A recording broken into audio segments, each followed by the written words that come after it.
Am 6. August 2021 feiert Nintendos Metroid-Franchise seinen 35. Geburtstag. Somit gehören die Abenteuer der Kopfgeldjägerin Samus Aran zu den traditionsreichsten Marken des japanischen Videospielgiganten. Einflussreich, revolutionär oder auch einfach seiner Zeit voraus sind nur ein paar Bezeichnungen, die Fans auf der ganzen Welt im Zusammenhang mit Metroid erwähnen. Mich persönlich begleitet die Spielereihe einen Großteil meines Lebens und daher möchte ich in diesem Video einen Rückblick auf die Entwicklungsgeschichte aller veröffentlichten Titel werfen.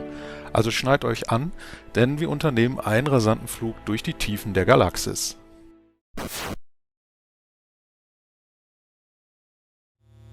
Mit dem in Japan 1983 veröffentlichten Family Computer bzw. Famicom betrat Nintendo erstmals die Heimkonsolenszene. 2 Jahre später sollte im Westen das NES das Licht der Welt erblicken. Zu diesem Zeitpunkt waren Spiele wie Donkey Kong oder Super Mario Bros. Bereits feste Größen, die erstaunliche Erfolge einbrachten, gerade wenn man bedenkt, dass der amerikanische Markt unter den Folgen des berüchtigten Videospiel-Crash zu leiden hatte. Was im Portfolio von Nintendo noch fehlte, war ein solides Actionspiel mit ordentlich Feuerkraft. Eine der ältesten internen Abteilungen mit Namen Research and Development One, verantwortlich für Hits wie Excitebike, Duck Hunt und sämtliche Game & Watch-Titel, stand zur damaligen Zeit unter der Leitung des legendären Ingenieurs Gunpei Yokoi. Nach mehreren Brainstorming-Sessions in Zusammenarbeit mit der Softwareabteilung Intelligent Systems fiel die Wahl auf ein Science-Fiction-Setting, zum großen Teil inspiriert von wegweisenden Filmen wie Alien. Yokoi fungierte für den Titel als Produzent, während sein engster Vertrauter Satoru Okada die Rolle des Directors einnahm. Beide sollten sich später maßgeblich für den Erfolg des Game Boys verantwortlich zeichnen. Innerhalb von Nintendo R&D One existierte eine kleine Gruppe namens Team Shikamaru, zu deren weitere Schlüsselfiguren wie Makoto Kano und Yoshio Sakamoto gehörten. Falls diese beiden Namen euch nichts sagen, so sei vorweggenommen, dass sie tragende Rollen in der Entwicklung vieler Metroid-Titel einnehmen würden. Team Shikamarus Hauptaufgabe bestand in der Erstellung von Story-Szenarien und Charakterkonzepten. Für die Musik fiel die Wahl auf Hirokazu Tanaka, einem der Pioniere der Videospielmusik. Zu seinen bekanntesten Werken zählen neben dem ersten Metroid, Donkey Kong, Duck Hunt oder Super Mario Land vor allem die Earthbound-Reihe. In einem Interview sagte er über die Musik von Metroid, dass diese weniger auf Melodien basierte, sondern den Spielern und Spielerinnen mit einer Mischung von Soundeffekten das Gefühl geben sollten, sie würden einem lebenden Organismus gegenüberstehen. Mit dem genannten Personal machte sich das Team an die Arbeit und genoss dabei große kreative Freiheiten. Neben seiner Arbeit am Soundtrack half Tanaka oft bei der Erstellung von Grafiken sowie bei der Namensgebung für die zu erkundenden Bereiche im Spiel. Für das eigentliche Gameplay sollten Ideen von Super Mario Bros. Sowie dem zur gleichen Zeit entwickelten The Legend of Zelda einfließen. Marios präzisen Plattformmanöver wurden Items hinzugefügt, die permanent den zu steuernden Charakter stärken sollten, eben wie bei Link. Damit sich Metroid aber letzten Endes von anderen Titeln unterscheidet, waren sich alle Mitglieder von R&D One schnell einig, dass die Erkundung eine zentrale Rolle spielen muss. Daraus folgend entstand das Konzept einer nicht-linearen Spielwelt, in der Spieler und Spielerinnen an vielen Ecken auf Hindernisse stießen und später mit besseren Items diese überwinden mussten. Eine Mechanik, die wir heute als Backtracking kennen. Als es um das Design des Hauptcharakters ging, entstand unter der Leitung von Hiroji Kiyotake ein mysteriöser Android-ähnlicher Protagonist mit einer Armkanone. Wo wir schon dabei sind, der Name Metroid kam übrigens aus einer Mischung der Wörter Metro, da man zum großen Teil im Untergrund agierte, und Android. Um das Leveldesign interessanter zu machen, bestand Kiyotake zunächst darauf, Samus kriechen zu lassen. Da diese Animationen sich als zu kompliziert herausstellten für die Famicom-Hardware, entwarf man kurzerhand ein Items namens Maru Mari, was übersetzt so viel heißt wie in einen Ball rollen. Beim Aussehen der Feinde inspirierte sich R&D One beim Schweizer Künstler Hans Rudolf Giger, der unter anderem auch den Xenomorph für die Alien-Filmreihe entwarf. In Anlehnung an den Regisseur des ersten Alien-Streifen Ridley Scott wurde der wohl bekannteste Widersacher in Metroid Ridley genannt. Samus Arans Nachname wiederum ist eine Referenz an den legendären Fußballer Edson Arantes do Nascimento, den meisten besser bekannt unter seinem Künstlernamen Pelé. Im Frühsommer 1986 war die Entwicklung an Metroid abgeschlossen und einer Veröffentlichung im August stand nichts mehr im Weg. Nintendo hatte damals, um Kosten bei der Spieleproduktion zu sparen, das Famicom Disk System Add-on rausgebracht. Somit erschien Metroid auf einer Diskette statt einem Modul. Die Veröffentlichung in Amerika verschob sich dank diesem Umstand um ein gutes Jahr. Europa kam im Januar 1988 zum Zug. Da batteriegestützte Speicher im Westen noch nicht ganz realisiert waren, musste man den Spielfortschritt mit ellenlangen Passwörtern festhalten, während in Japan auf der Disk die Sicherungen erfolgten. Aber worum geht es denn in Metroid nun genau? Die Story spielt im Jahr 2000x5 des kosmischen Kalenders, wo es einer bösartigen Kriegerrasse mit dem einfachen Namen Weltraumpiraten gelungen ist, eine potenzielle Biowaffe in ihre Gewalt zu bringen. Diese sind kleine, quallenartige Kreaturen mit der Fähigkeit, anderen Lebewesen die Lebensenergie auszusaugen. Die Weltraumpiraten planten in ihrer Basis auf dem Planeten Zebes, die Metroids durch Beta-Strahlen zu klonen, um somit die Herrschaft über die Galaxie zu erlangen. Als Gegenmaßnahme gründeten viele Jahre zuvor ein Großteil friedlicher Rassen die Galaktische Föderation, um den Frieden zu bewahren. Als letztes Mittel heuerte man einen Kopfgeldjäger namens Samus Aran an, der den Planeten Zebes infiltrierte, die Piratenkommandeure Kraid und Ridley besiegte und deren Anführer Mother Brain vernichtete, ebenso wie alle Metroids auf dem Planeten. Doch damit nicht genug. Als die Festung Turian drohte zu explodieren, stand Samus noch vor einer letzten Flucht. Eine Wendung, die sowohl sie als auch die Spieler und Spielerinnen nicht kommen sahen. Je nachdem, wie schnell es dem Spieler oder der Spielerin gelang, diese Ziele zu erreichen, wurde eine andere Endsequenz freigeschaltet. Bei weniger als 5 Stunden Spielzeit enthüllte Samus ein für damalige Verhältnisse revolutionäres Ereignis, denn unter dem Kampfanzug war weder ein Mann noch ein Roboter, sondern eine Frau. In einer Zeit, als Frauen in Videospielen häufig nur die Rolle von NPCs oder der Prinzessin in Not einnahmen, läutete Samus ein neues Zeitalter ein und ebnete den Weg für Chun-Li, Lara Croft, Jill Valentine oder Joanna Dark. Dabei kam die Idee dazu eher zufällig zustande, als ein Mitarbeiter von R&D1 einfach mal in den Raum warf, ob es nicht cool wäre, wenn sich eine Frau unter der Rüstung befindet. Dies wurde unter Zustimmung angenommen und der Rest ist Geschichte. Sowohl Fans als auch Kritiker überschütteten das Spiel mit Lob für seine großartigen Ideen und speziellen Atmosphäre. Die unterschiedlichen Enden ermutigten zum wiederholten Durchspielen, um bessere Zeiten zu erzielen. Eine Videospielkunstform, die wir heute nur zu gut als Speedrunning kennen. Nintendo hatte erneut ein wegweisendes Abenteuer geschaffen, was sich zudem, wenn man alle späteren Veröffentlichungen mitzählt, über 2,5 Millionen Mal verkaufte. Ich selbst kann mich nur zu gut an meine erste Begegnung mit Metroid erinnern, im Jahre 1990 auf dem NES. Besonders der obskure Soundtrack lässt mich gedanklich immer wieder wie einen kleinen Jungen vor dem Fernseher sitzen. Von meinen Eltern bekam ich häufig immer Notizbücher geschenkt, die eigentlich für die Schule gedacht waren. Jedoch kritzelte ich diese immer mit Karten und Passwörtern voll. Sehr zum Ärgernis meiner Eltern. Als ich in einem Club Nintendo-Heft las, dass sich hinter Samus eine Frau verbirgte, hatte das meine Verwunderung nur noch mehr beflügelt, warum in so vielen Videospielen die Helden männlich waren. Kaum ein anderes Spiel fesselte mich über die Jahre so an dem Bildschirm wie Metroid. Daher war klar, mehr musste her.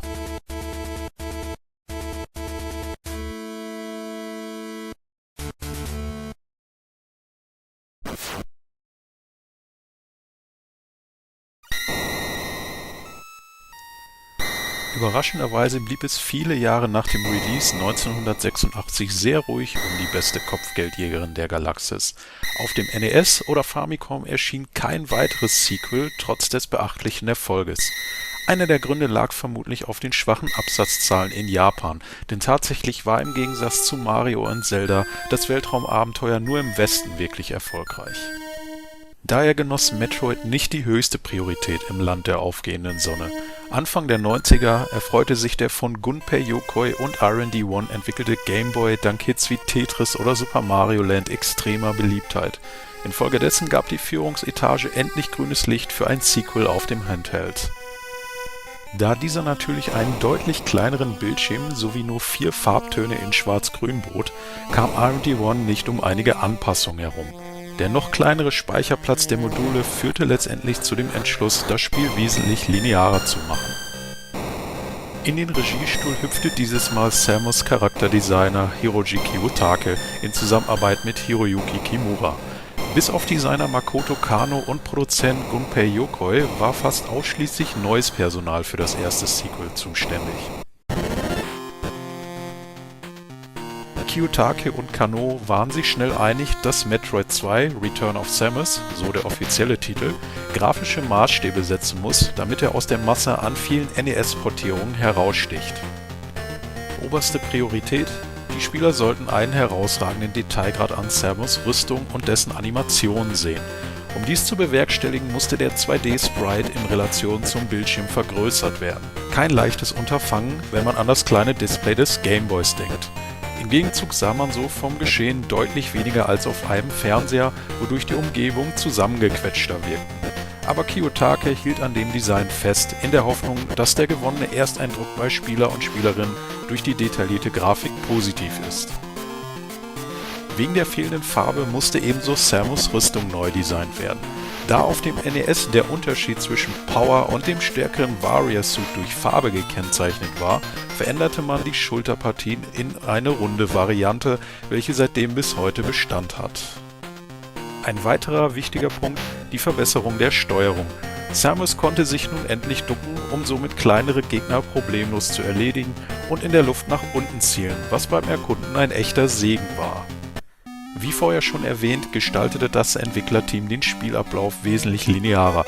Backtracking war bis auf wenige Ausnahmen fast gar kein Bestandteil mehr.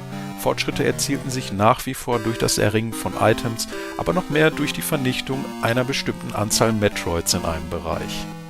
Am zentralen Knotenpunkt der Welt befindet sich ein Lavasee, welcher durch die Vernichtung der Parasiten immer weiter abfloss und somit Zugang in neue Gebiete eröffnete. Insgesamt ein wagemutiger Schritt, der sich von dem nicht-linearen Gameplay der Vorgänger weit entfernte, aber aufgrund der Hardware-Limitierungen nicht anders umzusetzen war. 1991, also ganze 6 Jahre nach dem Release des Originals, erschien mit Metroid 2 Return of Samus dann endlich die erste Fortsetzung. Die Geschichte spielt einige Zeit nach den Ereignissen des NES-Spiels. Die Galaktische Föderation sendet ein Wissenschaftsteam zur Erkundung der Metroid-Heimatwelt SR388 aus, da man verhindern wollte, dass die Weltraumpiraten nach dem Zwischenfall auf Zebes erneut die Macht der Metroids missbrauchen würden. Als der Kontakt zu den Wissenschaftlern abbrach und auch ein zweites Team mit Soldaten als vermisst gemeldet wird, wendet sich die Föderation erneut an Samus Aran mit dem Auftrag, alle noch lebenden Parasiten ein für alle Mal zu vernichten.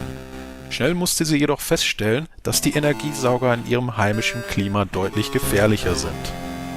Mit Alpha, Gamma, Zeta und Omega-Varianten schlug sich die Kopfgeldjägerin herum, ehe es zu einer epischen Auseinandersetzung mit der Metroid-Königin kam.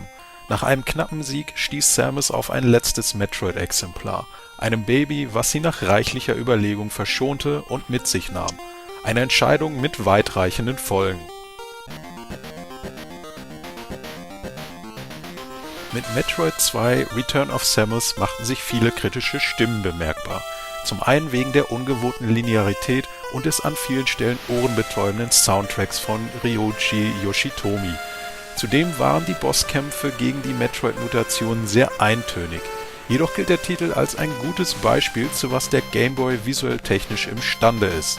Dazu brachte er viele Ideen wie den Spider-Ball oder Space Jump hervor, die in nahezu allen Fortsetzungen aufgegriffen wurden. Von den Verkaufszahlen her überzeugte Metroid 2 leider noch weniger als sein Vorgänger. Mit allen Neuveröffentlichungen lagen diese bei knapp 1,5 Millionen Exemplaren, weit unter Nintendos Erwartung. Im japanischen Raum fehlte ebenfalls jede Spur eines Erfolges. Davon abgesehen habe ich selbst nur allzu gute Erinnerungen an Weihnachten 1992, als ich das Spiel in meine Hände bekam. Im Alter von 9 Jahren traute ich mich teilweise gar nicht, das Spiel weiter zu zocken, aufgrund der furchteinflößenden Bossmusik, wenn man einem Metroid begegnete. Technisch gesehen ist es also für mich das erste Videospiel mit Horrorelementen und hat mich im Nachhinein für Spiele wie Resident Evil ein wenig abgehärtet. Wie auch sein Vorgänger auf dem NES ist der Gameboy-Ableger über die Jahre nicht ganz so gut gealtert, muss ich zugeben.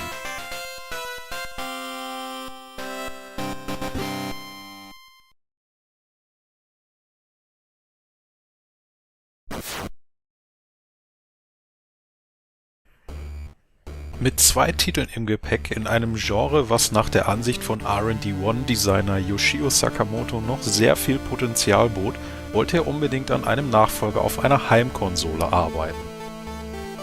Ende 1990 startete in Japan das Super Famicom, welches in den beiden folgenden Jahren im Westen unter dem Namen Super Nintendo Entertainment System auf den Markt kam. Inspiriert und gerührt durch die Endsequenz von Metroid 2 wollte Sakamoto die Story direkt an den Geschehnissen des Vorgängers anknüpfen lassen. Viele Ideen hatten sich schnell in seinen Kopf festgesetzt, allerdings stand R&D1 vor einer ganz anderen Herausforderung. 1991, als die Welt Super Mario World spielte und The Legend of Zelda: A Link to the Past sehnsüchtig herbeisehnte, hatte Nintendo für die Zukunft ganz andere Pläne. Die Zusammenarbeit mit Silicon Graphics stand an und sorgte bei Präsident Hiroshi Yamauchi für einen bleibenden Eindruck. Auch der einige Zeit später entwickelte Super FX-Chip von Argonaut Software legte den Fokus weit weg von der einsamen Kopfgeldjägerin. Die Verhandlungen über die interne Finanzierung eines neuen Metroid-Spiels gestaltete sich somit als extrem schwierig, was Sakamoto dazu zwang, mit seinem 15 Personen starken Team das Spiel unter Geheimhaltung zu entwickeln. Erst satte 6 Monate später kam Produzent Gunpei Yokoi mit der Führungsetage von Nintendo zu einer Einigung und dem Projekt Metroid 3 wurde endlich grünes Licht gegeben. Wie bei der Entwicklung des ersten Metroids legten sowohl das R&D1-interne Team Shikamaru als auch Intelligent Systems Hand an den Titel an. Doch auch mit der offiziellen Unterstützung von Nintendo war der Weg kein leichter. Director Yoshio Sakamoto hatte sehr ambitionierte Pläne und war zudem ein sehr sturer Mann, der nur selten Kompromisse einging. Eine Verhaltensweise, die ihn noch später oft mit seinen Bossen in Konflikt bringen sollte. Zu den wichtigsten Punkten zählte zu Beginn eine wesentlich intuitivere Steuerung von Samus. Zielen in 8 Richtungen mit Hilfe der Schultertasten des Controllers, egal aus welcher Position, präzisere Sprungmanöver und eine bessere Einbindung der Items sollten Spieler und Spielerinnen noch mehr denn je in die Welt von Metroid eintauchen lassen. Apropos Spielewelt, Sakamoto und sein Team entschieden sich erneut für den Planeten Zebes, um ein gewisses Gefühl des Heimkommens für Fans zu erzeugen. Designer Hiroyuki Kimura kehrte nach seiner Arbeit an Metroid 2 zurück, um die einzelnen Welten zu kreieren. Eine gute Balance aus Herausforderung und Motivation zum Erkunden stand dabei im Mittelpunkt, aber das war natürlich leichter gesagt als getan aufgrund der hohen Erwartungen. Für den Soundtrack waren diesmal 2 Personen verantwortlich. Kenji Yamamoto arbeitete zuvor unter anderem an der NES-Version von Punch-Out!, seine Kollegin Minako Amano hatte gerade erst den großartigen Score zu The Legend of Zelda: Link's Awakening auf dem Game Boy fertiggestellt. Dank des von Sony konstruierten SMP Soundchip standen nun bis zu 8 verschiedene Soundkanäle zur Verfügung. Einen technischen Vorteil, den die beiden nutzten, um in die Hintergrundmusik Soundeffekte einfließen zu lassen. Das sollte eine noch dichtere Atmosphäre erzeugen. Besonders bemerkbar machte sich dies im Abschnitt Tourian. Laut dem japanischen Super Metroid Guidebook nahm Komponistin Minako Amano sogar Sprachausgabe für Samus auf. Insbesondere ein lauter Schrei, wenn Samus im Spiel starb. Allerdings musste dieser auf Verlangen von Nintendo entfernt werden, da er zu sexuell klingen würde. Angeblich soll sich aber noch eine ROM dieses Prototyps in Sakamotos Besitz befinden. Sprachausgabe, die in der finalen Version zu hören war, stammt aus dem legendären Intro, gesprochen von Nintendo of America Mitarbeiter Dan Owsen. The galaxy is at peace. Im Großen und Ganzen verschlang das fertige Super Metroid ein sattes 24-Megabit-Modul, was bis dahin das größte Spiel von Nintendo darstellte. In der über 2 Jahre andauernden Entwicklung hatte Yoshio Sakamoto in regelmäßigen Abständen Ärger mit der Führungsetage. Immer wieder drohte man ihm, das Budget zu kürzen oder gar die Entwicklung einzustampfen. Der Grund? Die Produktionskosten der großen Cartridge samt Batteriespeicher und die im Vergleich zu anderen Marken geringen Verkaufszahlen. Glücklicherweise setzte sich R&D1 aber mit seiner Vision von Super Metroid durch und im Sommer 1994 kam der SNES-Titel endlich in den Handel. Die Ereignisse von Samus' dritten Auftritt spielen direkt nach denen aus Metroid 2. In der Intro-Sequenz lässt sie ihre vergangenen Abenteuer noch einmal Revue passieren und bringt den letzten Metroid von SR388 zur Forschungsstation Ceres. Als diese kurz darauf vom wiedergeborenen Ridley angegriffen wurde, reagiert Samus umgehend und liefert sich einen Kampf mit ihm. Mit dem letzten Metroid in seiner Gewalt gelang ihm die Flucht auf den Planeten Zebes. Die verbliebenen Weltraumpiraten dort wollten erneut eine Armee aus den energiesaugenden Kreaturen aufstellen und mit Hilfe von Mother Brain kontrollieren. Samus kämpfte sich durch die unterschiedlichen Bereiche des Planeten, um sich Kraid, Phantoon, Dragon und Ridley zu stellen. Jedes Mal ging die Kopfgeldjägerin siegreich hervor, öffnete den Weg in Mother Brains Festung, nur um dort mehrmals dem Tod von der Schippe zu springen. Ein riesiger Metroid ließ Samus kurz vor dem Ende am Leben. Es stellte sich dabei heraus, dass es sich um den Baby-Metroid von SR388 handelte. Im finalen Duell sah sie sich bereits erneut dem sicheren Tod entgegen, als Mother Brain zum finalen Schlag ausholte. Wie aus dem Nichts griff der Metroid Mother Brain an und heilte Samus mit seiner Energie. Mother Brain erholte sich jedoch, tötete dieses letzte Exemplar, nur um dann anschließend von Samus mit ihrem neuen Hyperbeam ein für alle Mal ausgelöscht zu werden. Mit letzter Kraft musste Samus erneut eine halsbrecherische Flucht von Zebes antreten, um dann zu sehen, wie eine gewaltige Explosion die einstige Chozo-Heimatwelt aus dem Universum tilgte. Super Metroid wurde nach seinem Release von nahezu allen Kritikern gefeiert. Nicht als bester Teil der Metroid-Reihe, nicht als das beste Super Nintendo-Spiel, sondern als eines der besten Videospiele aller Zeiten. Grafik, Musik, Atmosphäre, alles passte in eine nahezu perfekten Symbiose zusammen. Das erstklassige Leveldesign erlaubte viele verschiedene Routen zu den Missionszielen, dank beabsichtigter und unbeabsichtigter Tricks, welche heute immer noch gemeistert werden. Auch alle Fans, die Hand an den Titel anlegten, teilten dieselbe Begeisterung, aber leider waren das gemessen an den hohen Bewertungen nicht sehr viele. Mit allen Wiederveröffentlichungen verkaufte sich Super Metroid gut 1,5 Millionen Mal, was zwar keinem Flop glich, aber natürlich erneut weit hinter den Erwartungen von Nintendo lag. Woran lag das aber nun genau? Rückwirkend betrachtet waren wohl zwei Faktoren verantwortlich: unzureichendes Marketing und schlechtes Timing. Wie schon vorher erwähnt, entwickelte Nintendo in Zusammenarbeit mit Silicon Graphics und Argonaut Software neue Spiele mit spektakulären visuellen Effekten auf dem SNES. Daraus entstanden das von Argonaut selbst entwickelte Star Fox sowie Donkey Kong Country von Rare. Beide Spiele erhielten von den Japanern ein wesentlich höheres Budget für die Vermarktung, was somit auch für weitaus bessere Absatzzahlen sorgte. Gerade Donkey Kongs fulminantes Comeback beeindruckte durch seine vorgerenderte Grafik auf der ganzen Welt, was Nintendo dazu veranlasste, einen Marketing-Push sondergleichen zum Weihnachtsgeschäft 1994 zu starten. Die nahende Veröffentlichung des Sega Saturn und der PlayStation von Videospielneuling Sony machten die Situation mit Sicherheit auch nicht einfacher. Wer mich kennt, der weiß wohl, was ich in dem kommenden Abschnitt über das Spiel sagen werde. Super Metroid ist für mich persönlich nichts Geringeres als das beste Videospiel aller Zeiten. Als ich das erste Mal im Club Nintendo Heft über das Spiel las, konnte ich es kaum erwarten, selbst Hand anzulegen. Mit einem spontanen Ausflug zu Toys R Us im August 1994 musste ich meine Eltern um ein vorzeitiges Geburtstagsgeschenk anflehen und auf der Rückfahrt befand sich eine riesige Box in meinen Händen, welche mein Leben für immer verändern sollte. Dass ich das Spiel über all die Jahre nicht mehr aus der Hand legen wollte, ist wohl noch eine Untertreibung. Umso mehr ärgert es mich, wie Nintendo in den Folgejahren mit ihrer Vorzeigeheldin umgegangen ist.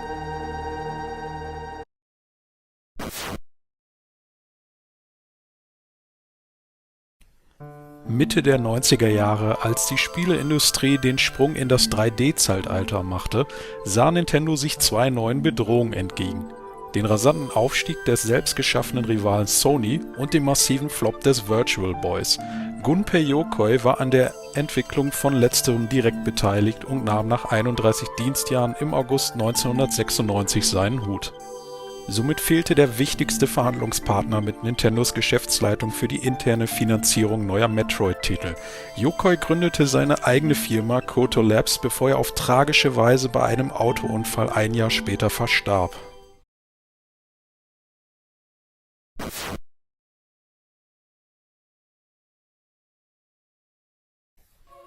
Mario- und Zelda-Schöpfer Shigeru Miyamoto sagte in einem Interview einmal: Während des gesamten Nintendo 64-Lebenszyklus haben wir versucht, ein neues Metroid-Spiel zu produzieren. Wir hatten jedoch keinerlei konkrete Ideen zu der Zeit. Ich weiß nicht, wie es euch ergeht, aber mir fällt es ziemlich schwer zu glauben, dass der wohl berühmteste Videospielschöpfer unserer Zeit bei seinem wegweisenden Portfolio an schlichten Ideenmangel leidet. Vielmehr stecken wohl die Probleme Nintendos auf dem Heimkonsolenmarkt in den späten 90er Jahre dahinter. Sonys PlayStation zog dank eigener Hits und großartigem Third-Party-Support meilenweit davon. Statt an einer Marke weiter festzuhalten, die geringen finanziellen Erfolg brachte, vertraute man auf Franchises wie Pokémon, welche die Welt im Sturm eroberten. Auf dem Handheld-Markt sah die Lage aber wiederum ganz anders aus. Hier hatte Big N so ziemlich gar keine Konkurrenz. Mit der Ankündigung des Game Boy Advance im August 2000 kamen Gerüchte über die Arbeit an einem neuen Metroid-Titel an die Oberfläche. Ein knappes Jahr später auf der E3 2001 atmete die Fangemeinde auf, als nach 7 brutal langen Jahren endlich ein Lebenszeichen von Samus Aran zu sehen war. Der gezeigte Trailer mit dem Titel Metroid 4, entwickelt von R&D 1 unter der Leitung von Yoshio Sakamoto, sorgte allerdings aufgrund seiner eher unspektakulären Präsentation für wenig Begeisterung. Ursprünglich als eine Portierung von Super Metroid angekündigt, wollte Sakamoto lieber eine neue Geschichte um Samus erzählen. Statt die zuvor gezeigten Elemente aus dem Trailer weiter zu nutzen, bediente man sich der eigens entwickelten Wario Land 4 Engine, um den neuen Titel auf Kurs zu bringen.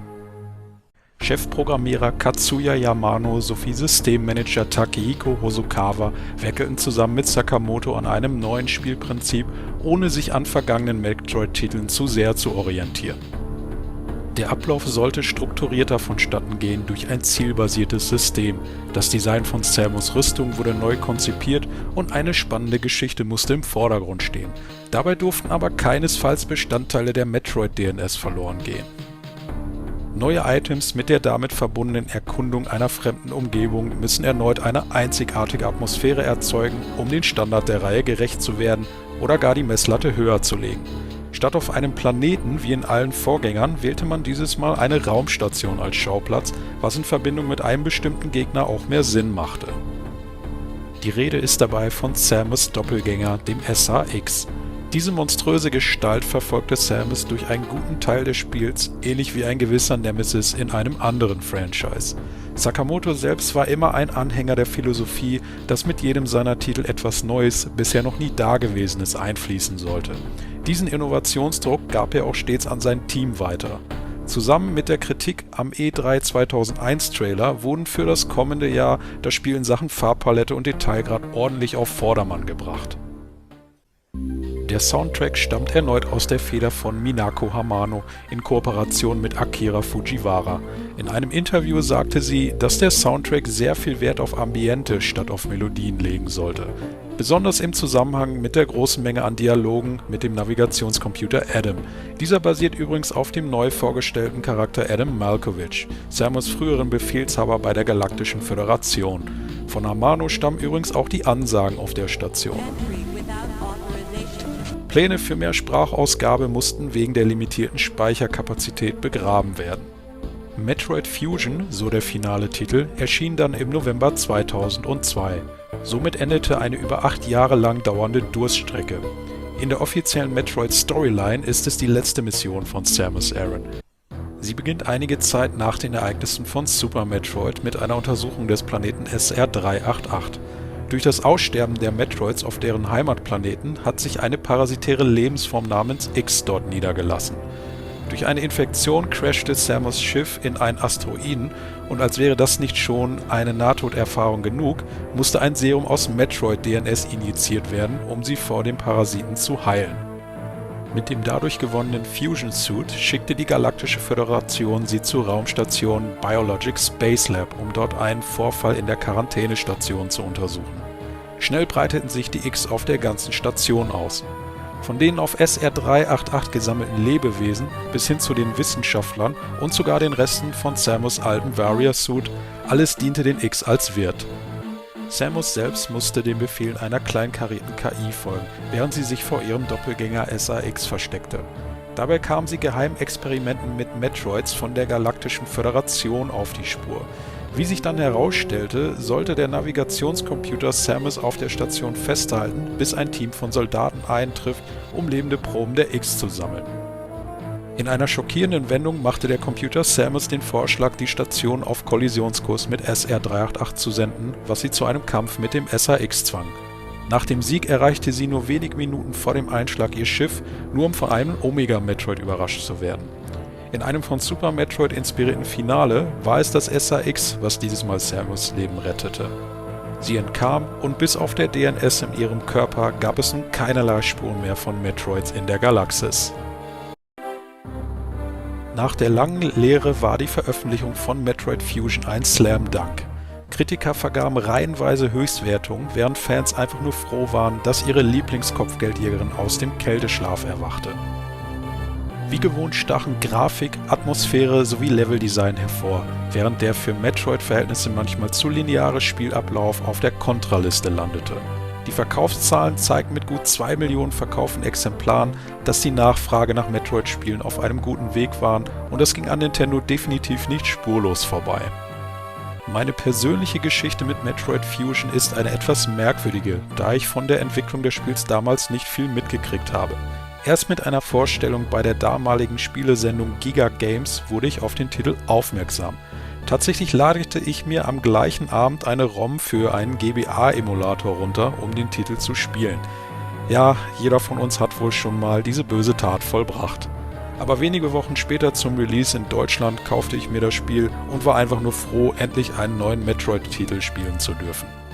Überrascht war ich wie viele von dem starken Fokus auf die Story und den gut implementierten Horrorelementen. Das Comeback war zweifelsohne geglückt. Ein goldenes Zeitalter sollte anbrechen für Fans.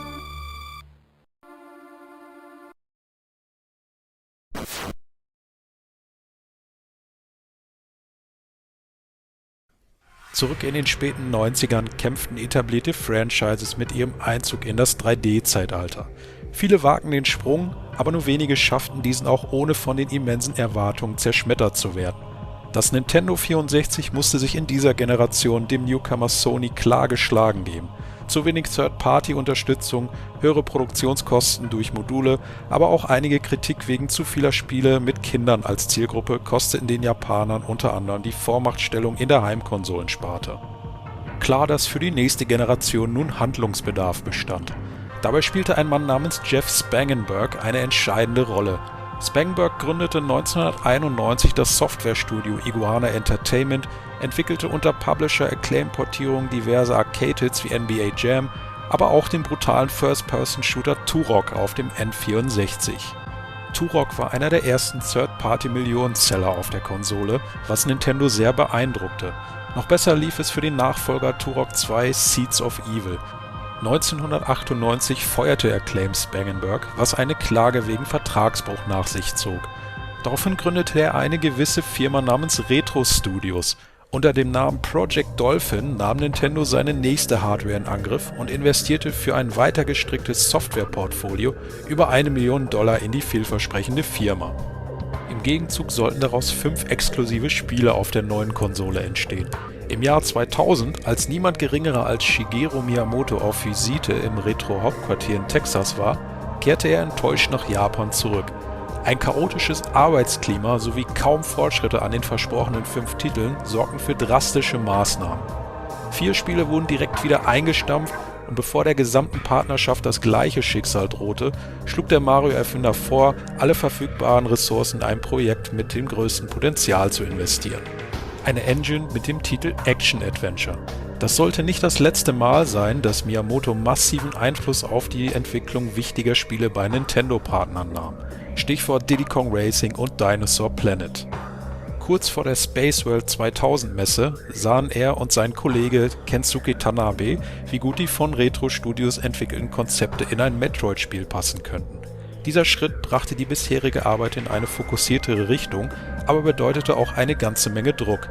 Nachdem Mario und Zelda beide neue Maßstäbe für 3D-Videospiele setzten, musste nun auch Metroid liefern und das noch dazu auf stärkere Hardware. Die sowieso schon angespannte Lage zwischen Nintendo und Retro verbesserte sich nicht wirklich durch das neue Abkommen mit der Metroid-Lizenz. Es dauerte satte 6 Monate laut Programmierer James Dargy, bis ein einziges Level entstand, welches die Japaner absegneten. Zudem kauften sie die Anteile von Gründer Jeff Spangenberg, was Retro nun zu einem First-Party-Entwickler machte. Hilfe von Nintendos Seite kam aus der Entertainment Analysis and Development Abteilung sowie von R&D One. Als nach ca. 9 Monaten Entwicklungsarbeit erste Demos bei Nintendo landeten, bemerkte Shigeru Miyamoto ernste Probleme mit der Kameraführung bei Metroids wichtigstem Aspekt, der Erkundung. Als Lösung kam ihm in den Sinn, das gesamte Spiel von einem Third-Person-Adventure in einen Ego-Shooter umzuwandeln. Die Besorgnis bei Fans wuchs dadurch nicht gerade in kleinen Maßen, als erstes Gameplay von Metroid Prime auf der Space World 2001 an die Öffentlichkeit gelangte. Aber alle beteiligten Personen hielten an der Idee fest. Retro Studios Präsident Michael Kelbo sagte in einem Interview, wie wichtig es war, nicht einfach einen First-Person-Shooter nach dem Schema F zu entwickeln, sondern alle wichtigen Aspekte eines echten Metroid-Titels in das Spiel einzubinden. Eine besonders schwere Herausforderung bot die Integration des Morphballs. Zwar hatte Director Mark Piccini durchaus einige Ideen für Puzzles, allerdings fehlte noch eine passende Navigationsmethode. Nach einigen Tests einigte man sich letztendlich darauf, für den Morphball-Modus das Geschehen in die Third-Person-Ansicht mit fixierter Kamera zu bewegen. Items wie Bomben oder der aus Metroid 2 bekannte Spider-Ball sorgten für mehr Abwechslung beim Leveldesign. Da allgemein der Einsatz von möglichst vielen Items im Vordergrund stand und der finale GameCube-Controller weniger Tasten bot als die Konkurrenz, beschloss man die Steuerung im Kampf von der eigentlichen Konsolennorm abzuändern. Statt einem Dual-Analog-Setup lässt sich Samus nur mit einem Stick bewegen und das ohne Strafen. Nur durch Halten der L-Taste war dies möglich.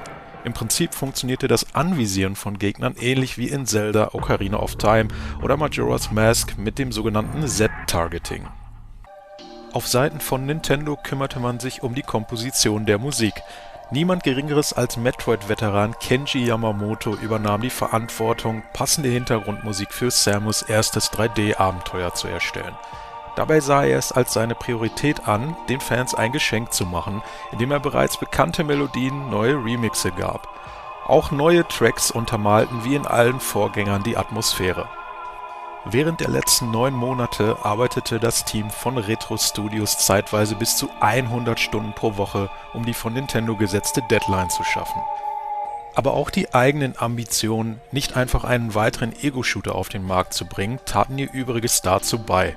Präsident Michael Kelbo verriet dazu in einem Interview: Wir wollten nicht einfach einen weiteren Ego-Shooter entwerfen, das wäre die einfachste Lösung gewesen. Wir wollten sichergehen, dass die Thematiken und Konzepte aus Metroid beibehalten werden, und das in 3D umzusetzen war eine wahre Herausforderung.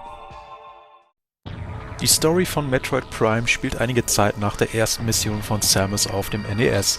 Ein Notfallsignal von einer Fregatte der Weltraumpiraten über dem Planeten Talon 4 erregt die Aufmerksamkeit unserer Kopfgeldjägerin. Direkt nach der Ankunft wird klar, dass auf dem Schiff Experimente mit einer unbekannten radioaktiven Substanz namens Phason stattfanden. Auf dem Planeten selbst entdeckte Samus längst verlassene Städte der Chozo sowie einen gewaltigen Einschlagskrater, der den Ursprung des Phason auf Talon 4 bildete. Nach einem epischen Sieg über den Weltraumpiraten-Anführer Meta Ridley betrat Samus den Krater und stellte sich dem namengebenden Metroid Prime in einem Kampf mit massiven Folgen. Sie siegte, doch kurz vor seinem Tod entriss Prime das Phason aus ihrem Anzug und überlebte letzten Endes doch noch. Im November 2002 stand in Nordamerika nach einer langen Entwicklungszeit Metroid Prime exklusiv für den Nintendo GameCube in den Händlerregalen. Europa und Japan folgten im März 2003. Das Erstaunlichste dabei war wohl, dass die eingangs große Skepsis über die First-Person-Ansicht komplett verschwand, sobald alle Hand an das finale Produkt anlegten. Sämtliche bekannten Metroid-Gameplay-Elemente fanden ihren Weg nahezu ohne Einbußen in die dritte Dimension. Kritiker und Fans überschütteten Prime mit Lob. Noch heute steht der Titel mit einer Durchschnittsbewertung von 96 von 100 Punkten bei Metacritic als eines der besten Videospiele aller Zeiten verzeichnet. Kommerziell überzeugte Metroid Prime mit mehr als 2,8 Millionen verkauften Exemplaren, was es nach wie vor zum erfolgreichsten Ableger der Reihe macht. Nintendo beauftragte Retro Studios umgehend, die Arbeiten an einem Sequel zu starten. Meine persönliche Geschichte mit Metroid Prime beginnt einmal mehr mit der Präsentation des Spiels in Printmagazinen sowie bei Giga Games. Nach dem Nintendo 64 hatte ich mir mit der PlayStation 2 erstmals eine Hardware eines anderen Herstellers gegönnt. Titel wie Gran Turismo 3, Metal Gear Solid 2, Silent Hill 2 oder Ico und die Einsicht, dass mein geliebtes Metroid-Franchise wohl tot sei, überzeugten mich, es bei der Konkurrenz zu versuchen. Bereut habe ich diesen Schritt nie, aber als ich mehr Gameplay sah, war mir klar, früher oder später musste ein Gamecube her. 2004, während meiner Ausbildung, hatte ich dann lange genug gewartet und kaufte die Konsole mit Spiel zu einem Preis von gerade mal 100 Euro. Wie bei Nintendo Star Tropics kam mir die etwas gewöhnungsbedürftige Steuerung direkt in den Sinn, aber schnell merkte ich auch, dass das ganze Spiel um diese Mechaniken herum designt war. Kurz zusammengefasst, erstaunte mich die großartige Qualität von Anfang bis Ende, die ich viel zu lange einfach unterschätzt hatte.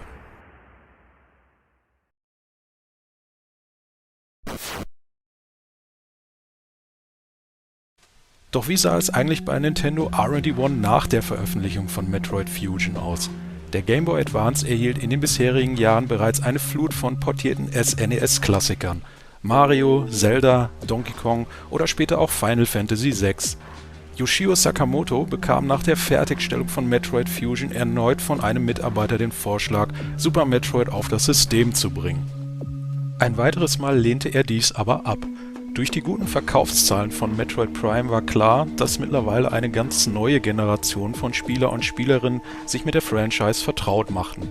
Dies führte Sakamoto zu dem Entschluss, ein wenig weiter in der Vergangenheit von Samus zu graben.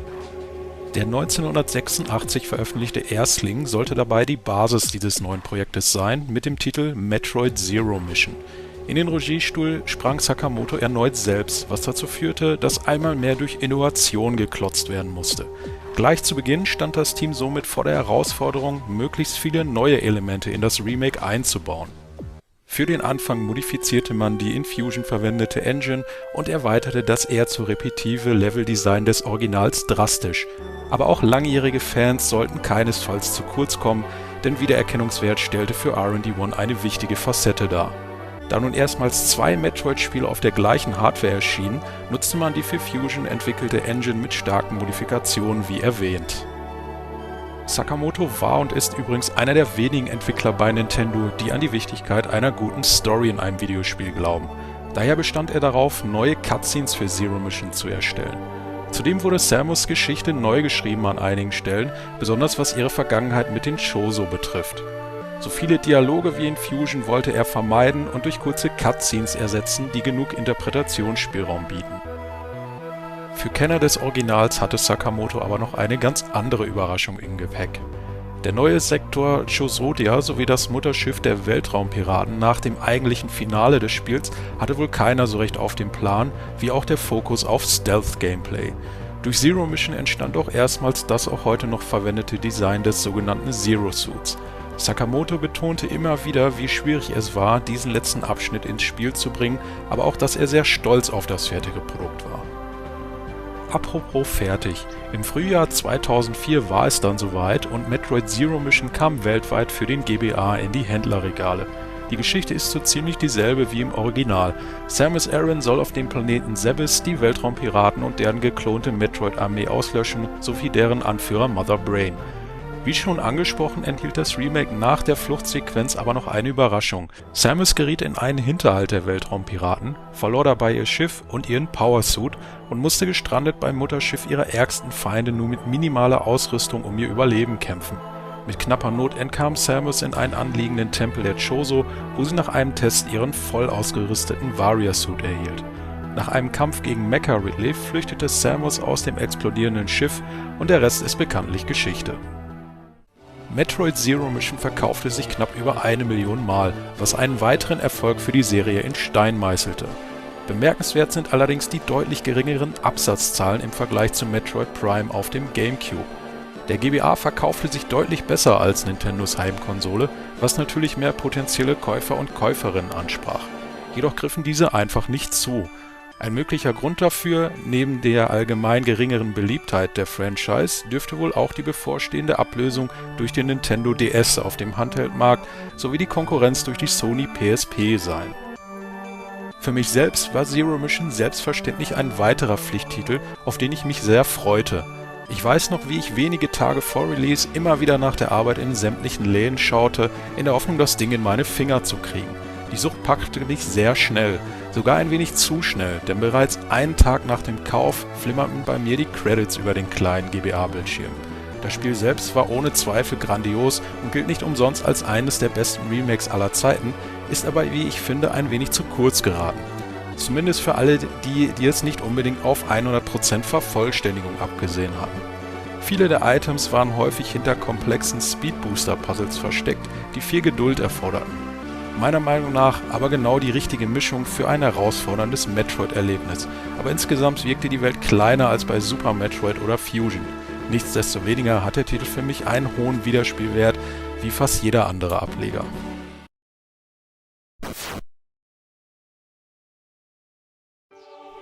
Das Jahr 2004 sollte später aber nochmal einen Grund zur Freude für alle Fans bieten.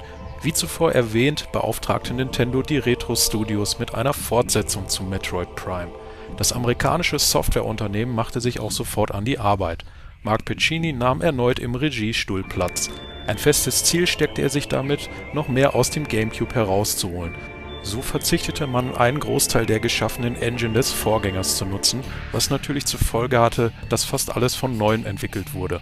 Besonders die Grafiken des Art-Designs erhielten eine komplette Generalüberholung. Der kleine Zauberwürfel sollte damit bis an seine Grenzen gebracht werden.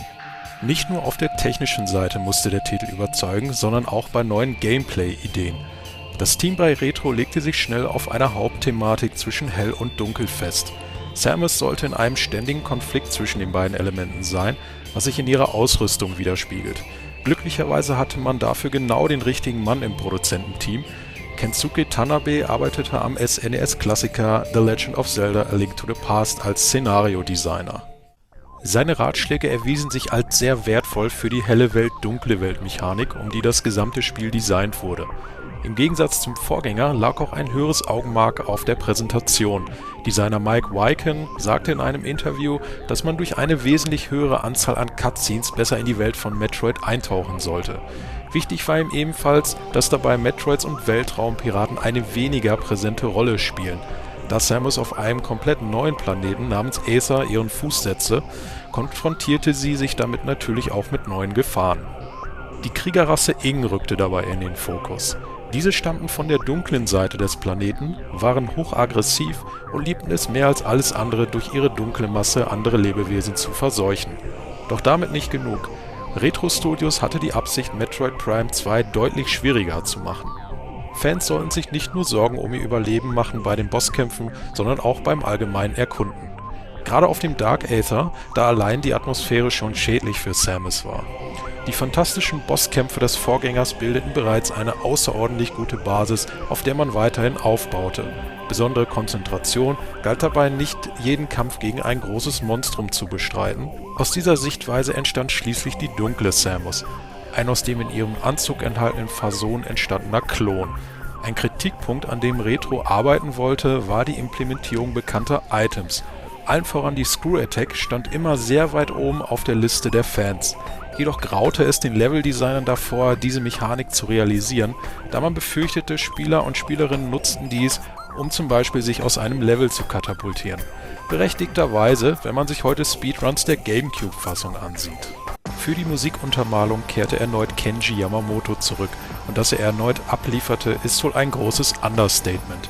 Erneut strebte er eine Mischung aus neuen sowie bekannten Musikstücken an, was angesichts der zu erforschenden Welten einfach wie die Faust aufs Auge passt. In den dunklen Welten der einzelnen Abschnitte sind zudem Remixe der Themes aus der hellen Welt zu hören, was eine sehr coole Gesamtatmosphäre erzeugt. Insgesamt einer der besten Soundtracks der Reihe, wie ich finde. Ein Feature, was die Retro Studios schon im ersten Prime mit einbauen wollten, war ein Multiplayer-Modus, jedoch fehlte einfach die Zeit. Für Prime 2 war diese nun vorhanden und bis zu 4 Spieler durften sich nun in Deathmatches duellieren.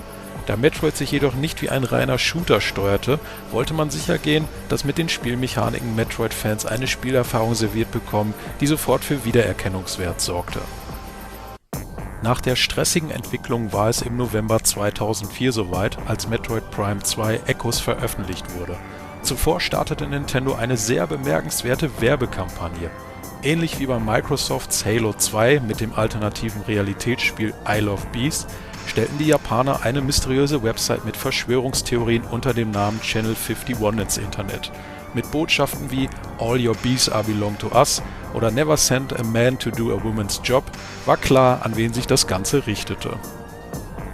Die Geschichte spielt auf dem Planeten Aether, auf dem Samus eine unsanfte Landung hinlegte.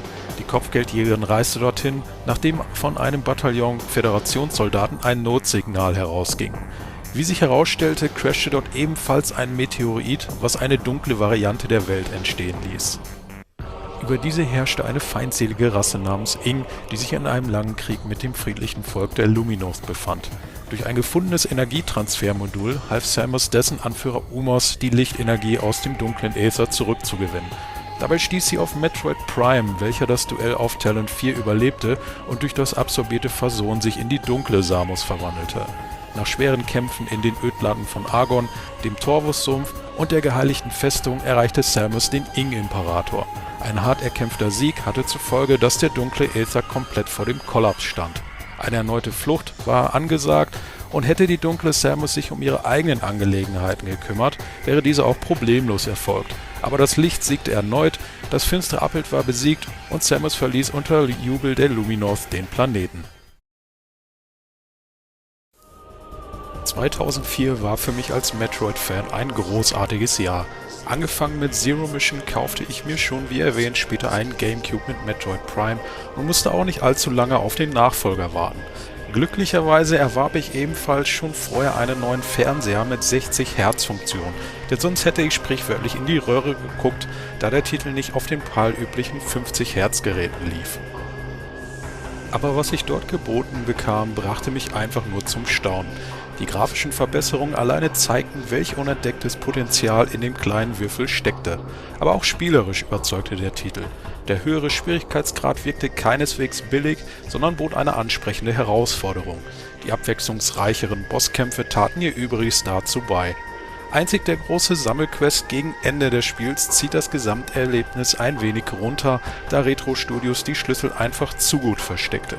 Zwar bietet der Erstling das meiner Meinung nach bessere Gesamtpaket, aber Echoes ist eine Fortsetzung, wie man sie sich als Fan nur einfach wünschen kann. Auch Kritiker sahen dies seinerzeit ähnlich, denn mit Lobeshymnen hielt sich definitiv kaum einer zurück. Was die Verkaufszahlen anging, knüpfte Prime 2 jedoch bei weitem nicht an den Erfolg des Erstlings an. Gerade einmal eine knappe Million Einheiten gingen in all den Jahren weltweit über die Ladentheke. Zwar glich dies erneut nicht unbedingt einem Flop für Nintendo, aber ein fader Beigeschmack dürfte ohne Zweifel entstanden sein, zumal Konkurrenten wie Halo 2, Doom 3, Killzone oder Half-Life 2 deutlich besser performten. Wie es mit der Metroid-Reihe weiterging, schien einmal mehr ungewiss, denn über die letzten Jahre änderte sich so einiges bei Nintendo.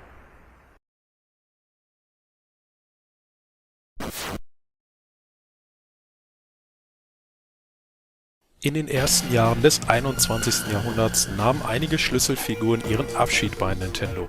Präsident Hiroshi Yamauchi ging 2002 in Rente und bestimmte Satoru Iwata als seinen Nachfolger. Sein Schwiegersohn Minoru Arakawa trat noch im selben Jahr als Präsident von Nintendo of America zurück. Geschäftsführer Howard Lincoln verließ das Unternehmen bereits 2 Jahre vorher. Unter Iwata sollte ein gewaltiger Kurswechsel in Sachen Videospiele her. Statt mit der Konkurrenz in Sachen Technik gleichzuziehen, wollte er den Markt der Gelegenheitsspieler und Spielerinnen erobern. Seiner Ansicht nach würden Videospiele zu exklusiv werden und sollten Spaß für alle bieten. Den ersten Schritt in diese Richtung vollzog Nintendo mit der Veröffentlichung des DS. Prime-Produzent Kensuke Tanabe kam gleich 2 Ideen zu neuen Metroid-Spielen in den Sinn. Da sich sowohl Retro als auch R&D 1 bereits mit anderen Projekten beschäftigten, kontaktierte der Veteran eine andere Software-Schmiede, um Hilfe für die Umsetzung seiner Pläne zu suchen. Für das Hauptspiel startete man eine Kooperation mit Nintendo Software Technology oder kurz NST, eine interne Abteilung, die einst der ehemalige Nintendo of America Präsident Minoru Arakawa gründete. Tanabe schwebte ein Metroid Prime Spiel vor, was den Touchscreen des DS zur Kontrolle nutzte. Zudem dank der Wi-Fi-Fähigkeiten des Handhelds lag der Fokus mehr auf Multiplayer. Pikmin-Entwickler Masamichi Abe stand dafür als Director zur Verfügung. Damit die Mehrspieler-Action aber nicht wie in Prime 2 nur aus Samus-Klonen bestand, designte er neue Charaktere für das Spiel. Aber trotzdem sollten auch Fans klassischen Metroid-Gameplays nicht zu kurz kommen. Die neuen Figuren wollte AB ebenfalls in die Geschichte der Singleplayer-Kampagne einbauen und somit auch deren Story ein wenig in den Fokus rücken. Aber der Multiplayer-Aspekt blieb weiterhin die oberste Priorität. Mit dem Release des DS im Jahre 2004 erhielten Käufer eine vorinstallierte Demos mit dem Namen Metroid Prime Hunters First Hunt. Die kurzen Trainingsmissionen sowie der Deathmatch-Modus für bis zu 4 Spieler stießen auf gutes Feedback. Auch auf der E3 im gleichen Jahr überzeugte Prime Hunters ebenfalls die Fachpresse. Ein Jahr später auf derselben Messe kündigte Nintendo jedoch an, dass der Titel keine Online-Funktion bietet. Dies sorgte für nahezu blankes Entsetzen bei allen Besuchern. Umgehend reagierte man circa einen Monat später mit der Ankündigung, den Titel zu verschieben, damit NST genug Zeit für die Implementierung der Online-Features bekam. Doch nicht nur das. In Zusammenarbeit mit Retro Studios verbesserte man die Framerate, das Leveldesign rund um den Morphball und stellte sicher, dass alles rundherum in das Metroid-Universum passte. Besonders der technische Ingenieur Colin Reed erfreute sich über diese Optimierung, da vorher eine gewisse Unsicherheit herrschte, trotz der guten Resonanz zu Beginn der DS-Ära durch die First Hunt Demo. Für die Steuerung machte sich NST den Touchscreen zunutze. Während Heimkonsolen mittlerweile längst bei First-Person-Shooter wie auch heute noch auf duale Analogsticks setzten, wollten die Entwickler das Ziel mit dem Stylus und Bewegung über das D-Pad in Prime Hunters bringen. Items wie Morphball oder Missiles wurden ebenfalls über Symbole auf dem Touchscreen aktiviert. Für traditionellere Spieler und Spielerinnen bot NST aber ebenfalls alternative Kontrolloptionen, welche aber die Präzision stark einschränkten, besonders da die Zielaufschaltung aus den beiden GameCube-Spielen schmerzlich fehlte. Wenig Wünsche ließ der Mehrspieler-Modus offen. Bis zu 4 Spieler oder Spielerinnen durften sich dort als einer der 7 spielbaren Charaktere beweisen. Neben Klassikern wie Deathmatch oder Survival bot Prime Hunters Variationen von Capture the Flag, King of the Hill sowie dem Prime Hunter Modus. Letzterer zwang den Spieler oder die Spielerin mit dem ersten Kill es alleine mit allen anderen aufzunehmen. Über 20 Arenen sorgten zudem für eine Menge Abwechslung. Ob man es glaubt oder nicht, brachte Nintendo sogar Voice Chat mit, direkt über das Spiel selbst. Im Sommer 2006 stand die finale Version von Metroid Prime Hunters dann endlich in den Händlerregalen. Im Vorfeld machte vor allem die amerikanische TV-Werbung auf sich aufmerksam. Unter der Regie von Len Wiseman entstand ein Spot, der laut seiner Aussage zeigt, wie grausam Samus sein kann. Die Story der Einzelspieler-Kampagne ereignet sich zwischen den ersten beiden Prime-Teilen. Die Galaktische Föderation erfährt durch das Abfangen einer telepathischen Nachricht von einer ultimativen Macht im Alimbischen Cluster. Aus Furcht, die Nachricht könnte auch anderen gefährlichen Wesen in die Hände fallen, schickt sie Samus Aran in das Cluster, um der Sache auf den Grund zu gehen. Während ihrer Erkundung der umliegenden Planeten trifft sie dabei auf die Kopfgeldjäger Kanden, Trace, Kraken und Noxus. Besonders aber das Wiedersehen mit dem kybernetischen Weltraumpiraten Weevil und dem intergalaktischen Schwerverbrecher Psylux machten Samus zu schaffen. Beide sandten auf Rache gegen sie aufgrund vergangener Ereignisse. Am Ende stellte sich heraus, dass die Nachricht von einem Wesen namens Gorea stammte. Die schreckliche Kreatur sperrte die Alimbia einst in eine Dimension namens unendliche Leere. Gorea hoffte sich durch die Gier nach den Waffen der Alimbia andere Spezies aus dem Verlies in der Dimension befreien zu können. Um ihn endgültig zu vernichten, muss Samus mit ihren neu erhaltenen Waffen alte Symbole der Alimbia aktivieren. Nur so offenbart sich das wahre Finale, indem sie mit der Omega-Kanone den Sieg erringt.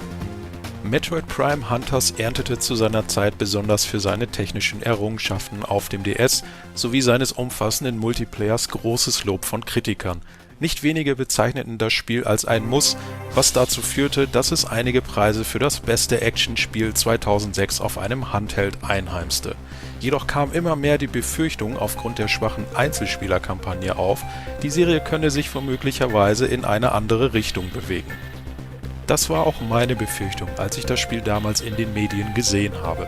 Da ich erst mit dem 3DS auf Nintendos neue Handheld-Generation aufgesprungen bin, legte ich entsprechend auch erst später Hand an den Titel an. Die Singleplayer-Kampagne glänzte meiner Meinung nach leider eher durch Linearität, einen zu hohen Fokus auf Action sowie sehr langweiliges Leveldesign. Bosskämpfe erreichten durch hohes Recycling ein einfach inakzeptables Niveau für Metroid-Verhältnisse. Die Steuerung ist auf dem Papier zwar eine gute Idee, aber in längeren Spielesessions definitiv ein Grund für Muskelkrämpfe. Ich gebe zu, dass ich den wohl besten Part des Spiels, den Multiplayer, nicht viel gespielt habe, denn dieser verdient auf jeden Fall auch wegen seiner Ambition auf einem Handheld seine Anerkennung. Für einige mag das vielleicht etwas zu harsch klingen, aber für mich persönlich ist Metroid Prime Hunters das schlechteste Spiel der gesamten Reihe. Für einen Handheld-Titel bietet es ohne Zweifel beeindruckende Features, aber als Vertreter einer Reihe mit großen Ansprüchen kommt es bei mir leider etwas zu kurz.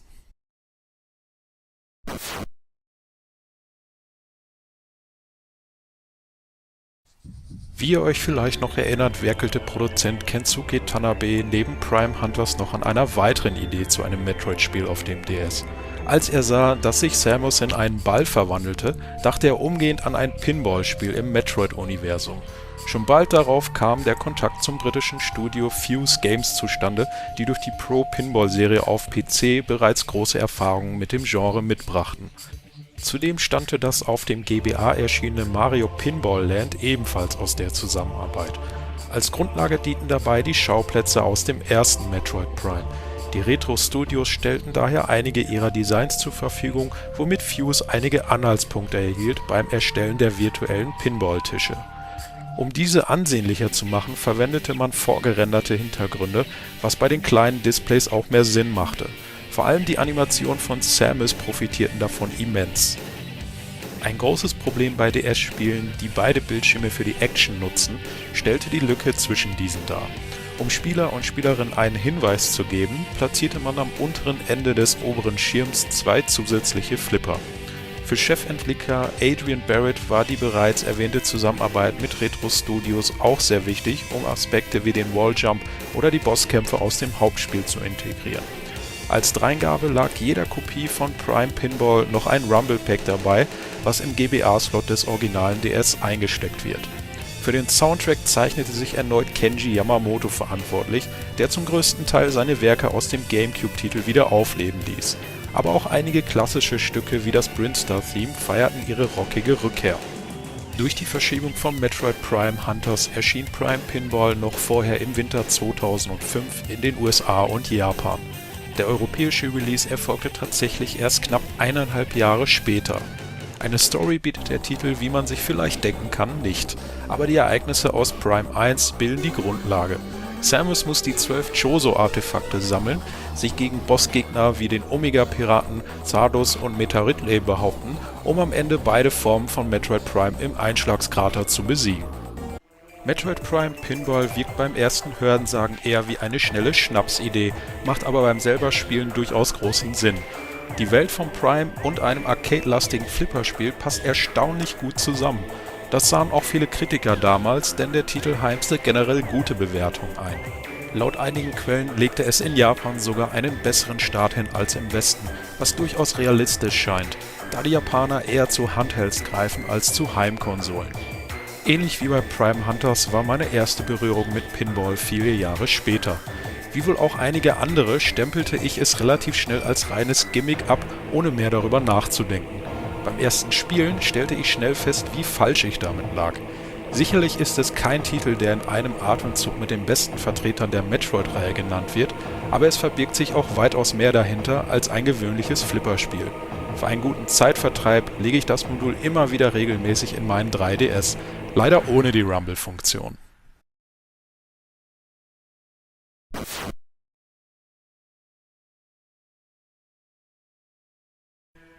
Mit dem Erfolg des DS war für Nintendo schnell klar, wohin die Reise mit der nächsten Heimkonsole geht. Der GameCube landete nicht nur abgeschlagen hinter Sonys PS2, selbst Newcomer Microsoft setzte mehr Xbox-Geräte ab. Der neue Nintendo-Präsident Satoru Iwata sowie Technologieberater Genyo Takeda gaben 2004 erste Details zur neuen Konsole mit dem Codenamen Revolution bekannt. Ein Jahr später enthüllte man das Design sowie die Bewegungscontroller. Auf der Tokyo Game Show 2005 zeigte Nintendo die neuen Steuerungsmöglichkeiten anhand eines Prototypen für ein neues Metroid Prime Spiel. Die Resonanz ging eher in eine gespaltene Richtung. Viele lobten eher die neuen grafischen Effekte als die Steuerung, auf der natürlich das Hauptaugenmerk lag. aber Nintendo wusste, dass sie erst am Anfang standen. Erneut schloss man sich mit den etablierten Retro-Studios zusammen, um zum geplanten Launch der Konsole Ende 2006 Metroid Prime 3 zu veröffentlichen. Ein sehr enger Zeitplan, wie die Software-Schmiede aus Texas feststellen musste. Wieder unter der Leitung von Mark Piccini kündigte er damals an, dass es sich hierbei um den letzten Teil handelte, welcher unter dem Prime-Namen erscheint. Daher sollten Story und Setting um die Substanz Phazon zu einem Ende kommen. Seine ambitionierten Pläne sahen es vor, die Wii gleich zu Beginn voll auszureizen. Das fertige Spiel sollte größere Umgebungen bieten, die ebenfalls mit 60 Bildern pro Sekunde laufen. Das wiederum war vor allem wichtig für die Präzision beim Zielen mit der Wii-Fernbedienung. Letztere stellte für die Entwickler auch die mit Abstand größte Herausforderung dar. Die gemischten Gefühle von Endverbrauchern beim Antesten taten ihr Übriges dazu bei. Retro Studios Präsident Michael Kelbow sagte, dass allein das Feintuning der Wii Remote fast ein Jahr dauerte. Somit war eine Verschiebung nahezu unvermeidlich, denn auch technisch musste das neueste Werk überzeugen. In den ersten Monaten nach Release ernannten Core Gamer die Wii zu im Grunde genommen 2 mit Klebeband zusammengehaltenen Gamecubes, was an den Verantwortlichen nicht vorbeiging. Die Xbox 360 läutete das HD-Zeitalter ein, während Nintendo in Sachen Grafik hinterherlief. Retro selbst sah sich in der Verantwortung, mit einem traditionellen Franchise zu zeigen, dass mehr Power unter der Haube nicht alles ist. Unter der Führung von Art Director Todd Keller sollte dies verwirklicht werden. Der Fokus lag dabei auf deutlich stärkeren Partikeleffekten wegen dem radioaktiven Phazon. Aber auch mussten die einzelnen Level von den Texturen her mehr Abwechslung bieten. Daher einigte man sich ein weiteres Mal darauf, bisher erstellte Grafiken nicht zu verwenden, wie auch bei der Entwicklung von Metroid Prime 2. Um den verstärkten Einsatz von Samus Raumschiff in das Spiel zu implementieren, verfrachtete man umgehend das Geschehen auf mehrere Planeten mit unterschiedlichen Szenarien. Der neue Command-Visor erlaubte nun Luftangriffe, ein Feature, was die Entwickler aber mehr für die Lösung von Rätseln nutzte, und das auch auf sehr clevere Art. Eine Spielmechanik, die Nintendo selbst gerne sehen wollte, war der sogenannte Hyper-Mode. Durch Samus Verseuchung mit Phazon sollte auf Kosten von Gesundheit der Hyper-Beam aus dem ersten Prime-Teil auf Wunsch aktiviert werden. Mehrere Mitarbeiter von Retro Studios reagierten mit starker Skepsis auf diesen Vorschlag. Zum einen, da sie den dritten Teil nach der Kritik des zu hohen Schwierigkeitsgrad am Vorgänger leichter gestalten wollten, und zum anderen, da man die Gegner-KI bislang ohne den Hyper-Modus programmierte. Nach mehreren langen Diskussionen mit Shigeru Miyamotos Entertainment Analysis and Development Abteilung fiel die Entscheidung jedoch zugunsten des Features, womit Retro dies zu einem Fokuspunkt des Gameplays machte. Für die musikalische Untermalung sorgte, wie man es gewohnt war, Kenji Yamamoto mit Unterstützung einer weiteren Metroid-Legende, Minako Hamano. Dank des größeren Arbeitsspeichers der Wii hatten beide die Möglichkeit, Audiodaten mit höherer Qualität zu digitalisieren. Durch den größeren Speicher der Wii-Discs sowie den höheren Fokus von Samus' Interaktion mit anderen Kopfgeldjägern und der Galaktischen Föderation entschied man sich, die Dialoge im Spiel endlich zu vertonen. Unter anderem verpflichtete Nintendo dabei einen gewissen Chris Sabat als Stimme. Wer ihn kennt, weiß, dass sein Portfolio für sich selbst spricht. Im Spätsommer 2007 erschien das lang erwartete Sequel dann unter seinem finalen Namen Metroid Prime 3 Corruption exklusiv für die Wii in den Händlerregalen.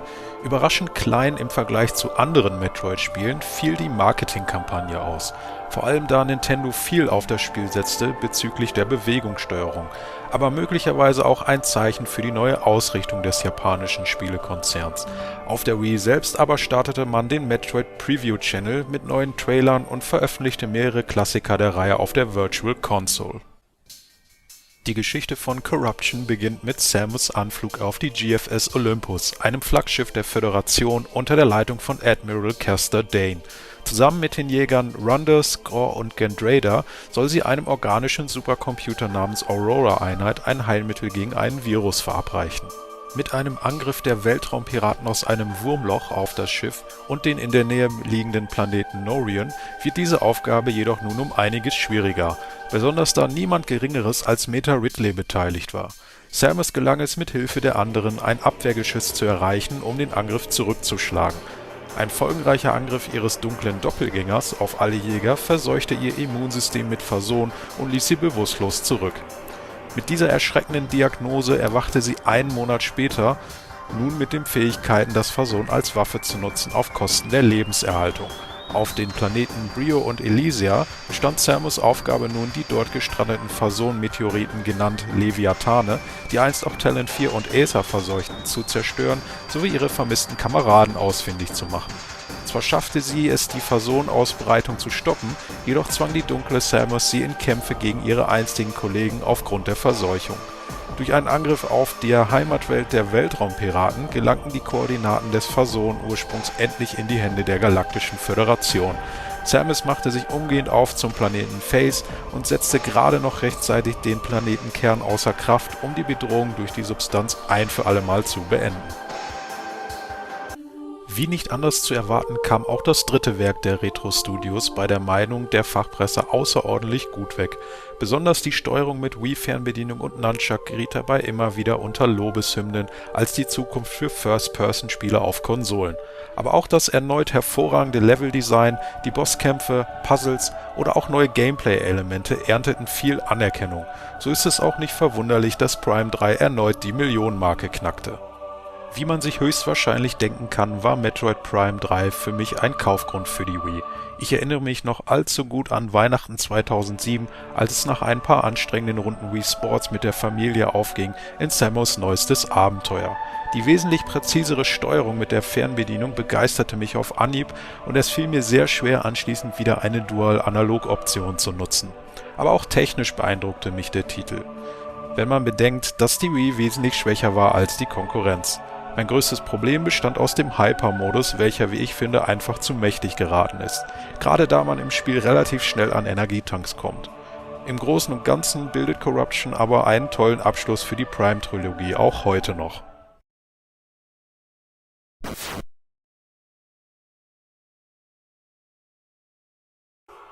Wo wir gerade von Trilogie sprechen, bereits im Jahr 2004, nach der Fertigstellung von Prime 2 Echoes, machte Serienproduzent Brian Walker den Vorschlag, alle Teile der Reihe auf eine Disc zu bringen. Retro Studios Präsident Michael Calbro gefiel die Idee, worauf er direkt Nintendo kontaktierte. Dort stimmte man ebenfalls mit Wohlgefallen zu. Die Entwicklung startete einige Jahre später, kurz vor der Veröffentlichung von Prime 3. Da bereits ein Großteil mit dem nächsten Projekt beschäftigt war, nämlich Donkey Kong Country Returns, befasste sich nur ein kleines Team mit dem Unterfangen. Die beiden GameCube-Titel sollten mit Wii-Remote-Steuerung ausgestattet werden, sowie das Breitbildformat 16:9 unterstützen. Sehr zum Missfallen vieler Speedrunner nutzten die Retro-Studios die Gelegenheit, um einen Großteil bekannter Glitches zu beseitigen, welche zuvor gerne zum Sequence-Breaking dienten. Dem Schwierigkeitsgrad unterzog sich ebenfalls eine Anpassung, wobei der Veteranenmodus nun der Normaloption gleicht. Im Speziellen änderte man in Metroid Prime 2 zudem noch einige Bossgegner, um diese zugänglicher zu machen, wie den Spider-Ball-Wächter. Im Herbst 2009 erschien Metroid Prime Trilogy für die Wii in einer aufwendig produzierten Sammlerbox mit beiliegendem Buch. Dass sich dies über die Laufe der Jahre zu einem teuren Sammlerstück entwickelte, ist nicht wirklich eine Überraschung. Im Januar 2015 fügte Nintendo eine digitale Version dem eShop der Wii U hinzu. Eine Neuveröffentlichung auf der Switch ist beim Erstellen dieses Videos trotz lang anhaltender Gerüchte nach wie vor nicht vorgesehen.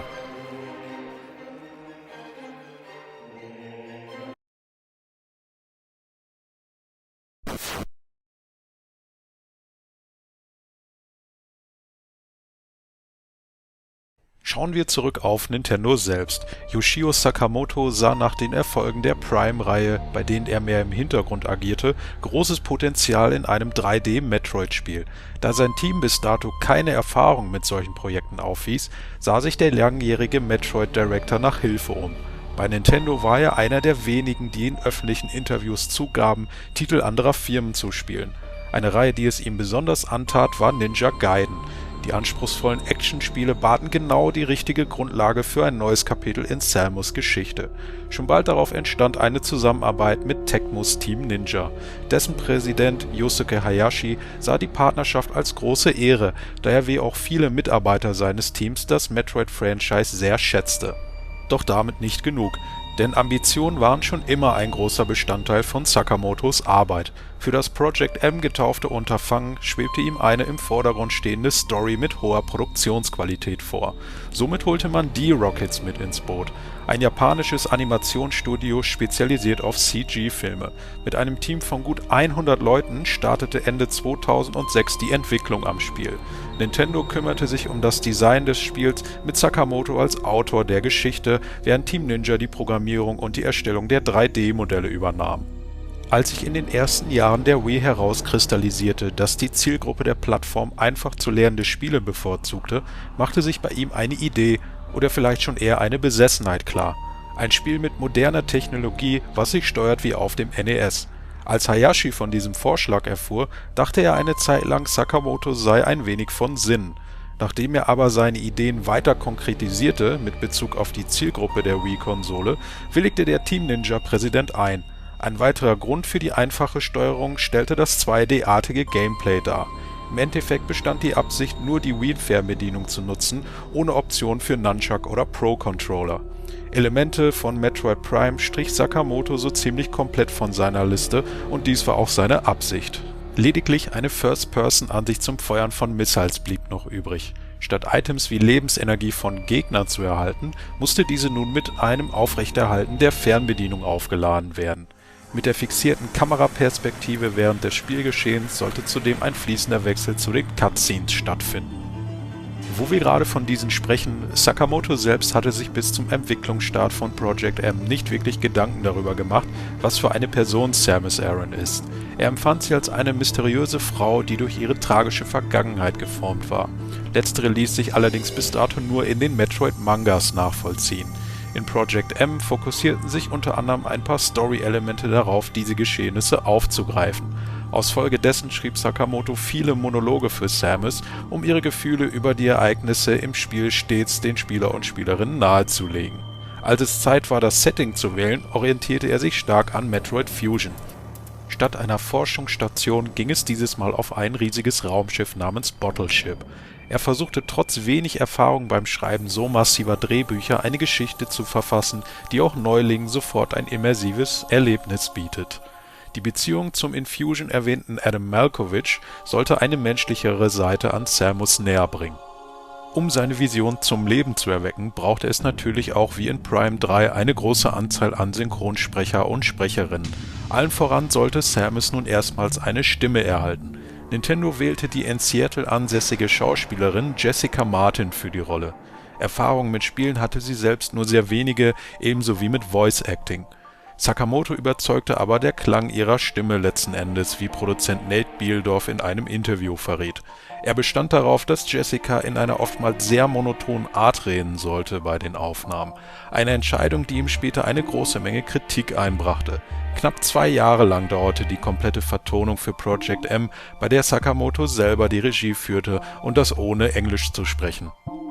Separat von Nintendo sowie Team Ninja arbeitete D-Rockets an den Cutscenes. Für Regisseur Ryuji Kitaura eine, wie er sagte, zunächst überwältigende Arbeit, da sein Team nur Erfahrung mit computergenerierten Filmen hatte und nicht mit einer vorher entwickelten Engine einer anderen Firma.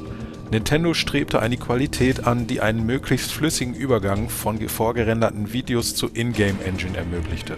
Da die Zusammenarbeit mit D-Rockets erst nach über einem Jahr nach Entwicklungsbeginn zustande kam, musste Kitaura in nur 6 Monaten über 300 Storyboards erstellen, mit 10 Teams innerhalb des Studios arbeiten und zudem eine Abteilung für Motion Capturing beauftragen, um Yoshio Sakamotos Vorstellung zu verwirklichen. Ein wahrer Kraftakt, aber wer glaubt, das Schlimmste sei überstanden, dem sei gesagt, dass noch ein ganz anderes Problem dabei entstand. Die limitierte Speichergröße der Wii-Discs. Ähnlich wie bei der Prime Trilogy musste eine doppelt beschichtete Disc herhalten, aber selbst diese kam schnell durch die Rendervideos an ihre Grenzen. In der Nachbearbeitung musste Frame für Frame geschnitten werden, um Speicherplatz zu sparen und nicht benötigte Szenen so gut es geht rauszunehmen. Allein für diesen Vorgang wurden mehr als 10.000 E-Mails zwischen den Teams versendet und teilweise Meetings über 8 Stunden am Tag abgehalten. Bis zum letzten Bit reizte Metroid Other M, so der finale Titel, die Disc aus. Es verschlang mehr Speicherplatz als die 3 Prime-Teile oder das massive Rollenspiel Xenoblade Chronicles. Die Story von Other M knüpft direkt an die Ereignisse von Super Metroid an. nach der Vernichtung des Planeten Zebes. Samus erhält einen Notruf mit der Nachricht Baby's Cry, was sie auf das mysteriöse Bottle Ship führt. Kurz nach der Ankunft trifft sie auf einen Trupp galaktischer Föderationssoldaten unter dem Kommando ihres früheren Befehlshabers Adam Malkovich. Unter ihnen ist ebenfalls Anthony Hicks, ein Freund aus alten Militärtagen. Nicht sehr angetan von ihrem Auftreten erlaubt Adam ihr es, bei der Mission zu helfen, mit der Bedingung, sich seinen Befehlen zu beugen. Samus willigt ein und findet in der Biosphäre Informationen, dass die Föderation das Schiff zum Entwickeln von Biowaffen nutzt, unter der Aufsicht einer Dr. Madeleine Bergman. Bei der Verfolgung eines sich stetig weiterentwickelnden Monsters findet Samus eine Überlebende, welche von einem Verräter berichtet, bevor sie entkommt. Samus verfolgt das Monster in die Biosphäre, wo sich herausstellt, dass ein geklonter Ridley sich dahinter verbirgt. Samus, geschockt von dem Wiedersehen mit ihrem Erzfeind, muss hilflos mit ansehen, wie Anthony ein tödliches Lavabad nimmt. Sie schafft es letzten Endes, den schwer angeschlagenen Ridley in die Flucht zu schlagen. Während der Kontakt zu Adam abbrach, verfolgt sie den selbstgetauften Beseitiger in ein Forschungszentrum für Biowaffen. Dort stellt sie die überlebende Frau zur Rede, die sich als Dr. Madeleine Bergman ausgibt. Ihrem Bericht nach hat es die Föderation geschafft, aus den DNS-Resten auf Samus' Anzug nach der Mission auf Zebes nicht nur Ridley zu klonen, sondern auch die Weltraumpiraten und Metroids. Zudem haben Wissenschaftler eine KI nach dem Vorbild von Mother Brain erschaffen, um die Metroids zu kontrollieren. Sie leitet Samus zu einem versteckten Trakt namens Sector Zero, einer Nachbildung von Turion. Bevor Samus den Bereich betritt, überrascht sie ein Metroid-Baby und kurz danach ein hinterhältiger Angriff. Adam stellt sich als der Schütze dabei heraus. Er enthüllt, dass sich in Sector Zero Metroids mit manipulierter DNS befinden, die ihre Schwäche gegenüber Kälte überwunden haben. Adam erklärt sich bereit, Sector Zero durch eine Selbstzerstörung vom Bottle Ship abzutrennen. Samus, noch immer geschwächt, kann Adam nicht davon abhalten, wodurch er sich für das Wohl der Galaxis opfert. Mit voller Stärke zurück macht Samus sich auf zum Raum MW im Forschungszentrum, um dort nach einer Überlebenden zu suchen. Dort trifft sie jedoch auf die Überreste von Ridley und stellt sich einem Kampf mit einer Metroid-Königin. Die Person in dem Raum weist sich als die echte Madeleine Bergman aus und enthüllt, dass die Frau, mit der Samus vorher sprach, ein Android namens MB ist. Ihr Zweck diente der Kommunikation mit den Biowaffen an Bord des Schiffs. Mit der Zeit lernte MB jedoch mit rasanter Geschwindigkeit, dass sie von all ihren Schöpfern verraten wurde. Sie befahl allen Kreaturen, das Personal zu töten und ist somit für das Chaos auf dem Schiff verantwortlich. Als Samus und Dr. Bergman MB konfrontieren, erreicht sie ein weiterer Trupp Föderationssoldaten und terminiert MB. Ein Colonel lässt Samus zu ihrem Schiff bringen und es stellt sich heraus, dass Anthony als einziger Soldat von Adams Team überlebte. Ein paar Tage später entscheidet Samus, zum Bottle-Schiff zurückzukehren, um einen unersetzlichen Gegenstand zu holen. Nach einem Duell mit Phantoon entkommt Samus wie üblich knapp der Zerstörung des Ortes des Geschehens.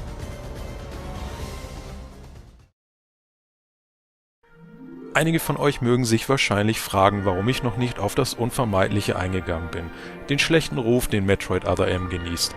Nun, die Zeit ist gekommen. Im Vorfeld hatten viele noch sehr hohe Hoffnungen, inklusive Nintendo of America Präsident Reggie Fils-Aimé, aber das änderte sich schlagartig nach dem Release. Während das Spiel bei Kritikern auch relativ gut wegkam, so standen viele Fans der Reihe vor einer großen Enttäuschung. Story, Sound sowie eine wenig intuitive Steuerung und langweiliges Leveldesign, alles lag weit unter den Erwartungen. Viel schlimmer aber, Other M hinterließ einen beträchtlichen Image-Schaden, gekrönt dadurch, dass das Spiel wie Blei in den Händlerregalen liegen blieb. Anfang September 2010 veröffentlicht, passierte nur wenige Monate später etwas nahezu Unvorstellbares für ein First-Party-Nintendo-Produkt. Es wurde zu Billigpreisen verramscht. Bereits im Dezember ließen sich weltweit bei vielen Händlern Kopien für umgerechnet 10 bis 12 Euro im Schnitt abgreifen. Und ja, wir reden hier nicht von gebrauchten Exemplaren. Zwar schaffte man es letzten Endes, die Millionenmarke zu knacken, aber ein Großteil der Kopien ging zu den stark reduzierten Preisen über die Ladentheke. Wenn man bedenkt, wie hoch die Produktionskosten sein dürften durch die Zusammenarbeit mit D-Rockets und Team Ninja, so stellt dies ein finanzielles Desaster für Nintendo dar. Ein Desaster, was immense Folgen nach sich zog. Die Kritik an Yoshio Sakamoto nahm immer lauter werdende Töne an. In einer Folge von Iwata Asks bezeichnete der damalige Nintendo-Präsident seinen Kollegen als stur, sowie jemand, der zwar weiß, was er will, aber oftmals nur wenig konstruktives Feedback liefert. Letzteres Statement bestätigte zudem Audio-Director Ryo Koike. Beim Komponieren des Titelthemas auf einem Piano, was nach erstmaligem Durchspielen zu hören ist, sagte Sakamoto angeblich immer wieder nur „Nein, das ist nicht richtig", ohne genaue Anweisungen zu geben, was Änderungen betrifft. Metroid Other M ist bis heute das letzte Projekt, an dem er als Director mitgewirkt hat. Ich kann mich noch gut daran erinnern, den Stream der E3 2009 von Nintendo verfolgt zu haben.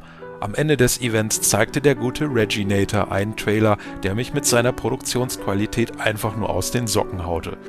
Zuerst dachte ich bei der riesigen Stadt an ein neues Star Wars Spiel, aber als dann Szenen aus dem finalen Kampf aus Super Metroid über dem Bildschirm flimmerten, lief es mir eiskalt den Rücken runter.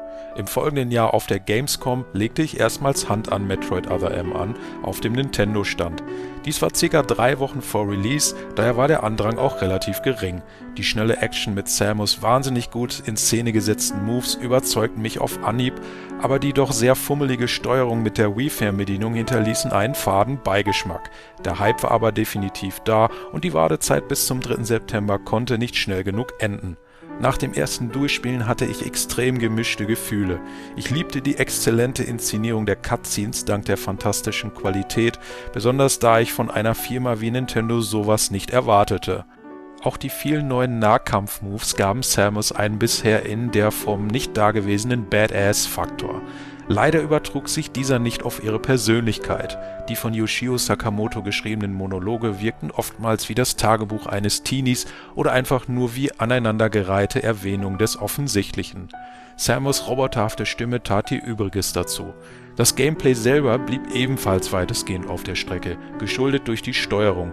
Obwohl Sakamoto eine einfache NES-artige Kontrolle anstrebte, so geht diese meiner Meinung nach gegen fast jede Gewohnheit, die man als Gamer hat. Aber ist das Spiel wirklich so schlecht, wie es gemacht wird? Alles in allem muss ich da vielen Fans zustimmen. Ich habe es in all den Jahren mehrmals durchgespielt und hoffte immer danach sagen zu können, Metroid Other M ist ein unterbewerteter Titel. Aber das geht nicht, ohne mich selber dabei anzulügen. Trotzdem habe ich große Bewunderung für Yoshio Sakamoto und seine Vision. Er ist einfach jemand, der gegen den Trend seines Arbeitgebers geschwommen ist. In der Ausführung ließ er aber leider zu viele Wünsche offen, worunter sein Franchise einfach zu viel leiden musste. Das machten die kommenden Jahre besonders deutlich.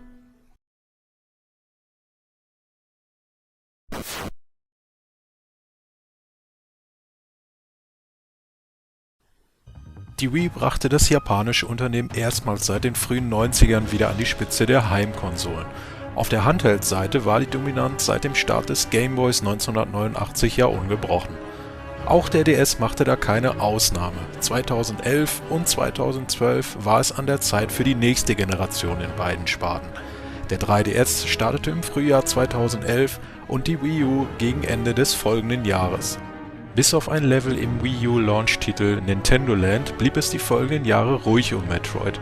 Eine zweite Dürreperiode war angebrochen, nur dieses Mal hatte Nintendo noch viel ernstere Probleme als zu harte Konkurrenz. Auf der finanziellen Seite steuerte man einem absoluten Desaster entgegen mit der neuen Hardware. Erstmals seit über 30 Jahren beendete Nintendo ein Fiskaljahr mit einem Verlust. Dieser hatte sich mit einem Minus von über 460 Millionen Dollar ordentlich gewaschen. Die beiden folgenden Jahre sahen nicht besser aus. Der damalige Präsident Satoru Iwata fokussierte das Software-Business auf die absatzstärksten Franchises wie Pokémon, Mario Kart oder Super Smash Bros.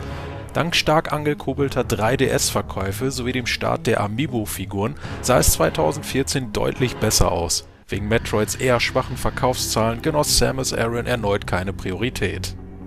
Hinter den Kulissen kam allerdings ein wenig Bewegung in die Sache. Das kanadische Studio Next Level Games stand dabei im Fokus.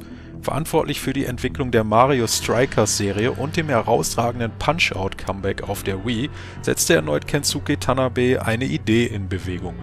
Diese beinhaltete den Fokus auf die Galaktische Föderation, um das Metroid-Universum zu erweitern. Dank des guten Feedbacks zum Multiplayer-Modus von Metroid Prime Hunters schwebte ihm ein Szenario mit Föderationssoldaten und kooperativen Mehrspielermissionen vor. Eine ursprüngliche Veröffentlichung auf dem Original-DS schloss Tanabe aus, da alle in Frage kommenden Teams sich mit anderen Projekten beschäftigten. Nachdem Next Level Games 2014 die Arbeiten an Luigi's Mansion 2 abschloss, griff der langjährige Prime-Produzent seine Idee wieder auf. Da das Studio aus Vancouver mit der 3DS-Hardware nun vertraut war, gab es niemand Besseren für den Job. In den Regiestuhl schlüpfte Jason Carr, gleichzeitig auch der Co-Gründer des Unternehmens. Wegen der geringen Auflösung des Bildschirms einigten sich beide Parteien zunächst auf einen chibi-artigen Grafikstil, damit die Charaktere besser zu erkennen waren. Tanner bekam viele Bedenken, diesen Stil beizubehalten, wegen der zu comichaften Ästhetik, aber nach mehreren Testsessions blieb es bei dem eingesetzten Kurs. Für das Design der neuen Kampfanzüge der Föderationssoldaten holte man sich Unterstützung von niemand Geringeren als den Retro Studios. Auf eine Steuerung mit dem Stylus verzichtete man für den Vorzug einer traditionellen Shooter-Kontrolle wie auf Konsolen. Die Missionen im Spiel konzentrierten sich wesentlich mehr auf Action als Erkundung, um dem Mehrspieleraspekt eine bessere Pace zu geben. Ein Ziel von Next Level Games bestand zudem in einem taktischeren Spielablauf. Somit kann vor jeder Mission durch die Auswahl von Waffen und Hilfsgegenständen der Stil angepasst werden. Dabei kommt auch ein Gewichtsaspekt zum Tragen, was wiederum Einfluss auf die Mobilität hat. Zusätzlich steht ein Modus namens Blast Ball zur Auswahl, in dem bis zu 6 Spieler in einem von Rocket League stark inspirierten Wettkampf teilnehmen. Noch vor dem eigentlichen Release war Blast Ball als kostenlose Demo spielbar und er später auf der E3 2015 als Spielmodus für Federation Force vorgestellt. Die Geschichte spielt nach den Ereignissen von Metroid Prime 3 Corruption. Unter dem Namen Operation Golem soll ein schwer bewaffneter Trupp Föderationssoldaten die Aktivitäten der Weltraumpiraten ein für alle Mal beenden. Als im Bermuda-System vermehrt die Präsenz der Piraten festgestellt wird, nimmt der Trupp zusammen mit Samus Aran seine Arbeit auf. Ein massives Kampfschiff namens Doomseye steht dabei im Mittelpunkt als neue Superwaffe. Mit der Ankündigung von Federation Force auf der E3 2015 sammelte Nintendo Unmengen von Kritik auf der ganzen Welt. Nach 5 langen Jahren mit einem lieblosen Spin-off abgespeist zu werden, haute für viele einen weiteren Nagel in den Sarg. Die Befürchtung, dass Nintendo die falschen Schlüsse aus dem Flop von Other M zog aufgrund des fehlenden traditionellen Gameplays, spürte der japanische Konzern sehr schnell. Der Debüt-Trailer kassierte eine Dislike-Quote von über 80% und eine Change.org-Petition zur Einstellung des Projektes schaffte es in weniger als 24 Stunden auf über 7000 digitale Signaturen. Mit der Veröffentlichung zum 30. Geburtstag der Metroid-Reihe im August 2016 besserte sich die Lage nicht.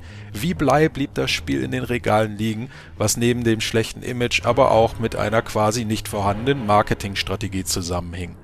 Laut einigen Statistiken schaffte es Federation Force auf nicht mal 300.000 verkaufte Kopien weltweit. Ein klares Statement an Nintendo. Meine persönliche Erfahrung spare ich mir an dieser Stelle, denn Federation Force ist bis heute der einzige Metroid-Titel, den ich nicht gespielt habe. Ich pflege nicht unbedingt einen Hass gegen das Spiel, da ich aber bereits dem spirituellen Vorgänger Metroid Prime Hunters nicht so richtig etwas abgewinnen konnte, war mein Interesse von Anfang an sehr gering. Ja, das Setting und die Gameplay-Ausrichtung taten auch hier Übriges hinzu, aber Knackpunkt war da doch eher die Steuerung. Im Endeffekt muss ich mir aber auch eingestehen, dass ich lieber das Ende der Reihe sehen wollte, als ein uninteressantes Spin-off. Klar können Spin-offs hervorragend funktionieren, siehe Spiele wie Mario Kart, Mortal Kombat Shaolin Monks oder Hyrule Warriors zum Beispiel, aber hierbei hat Nintendo, wie ich finde, einfach das Timing vergeigt und zu wenig Mühe hineingesteckt. Was die Fans nach so einer langen Wartezeit wollten, war eindeutig. Nur ob Nintendo nach einem erneut kommerziellen Fiasko nochmal in das Franchise investierte, blieb fraglicher denn je.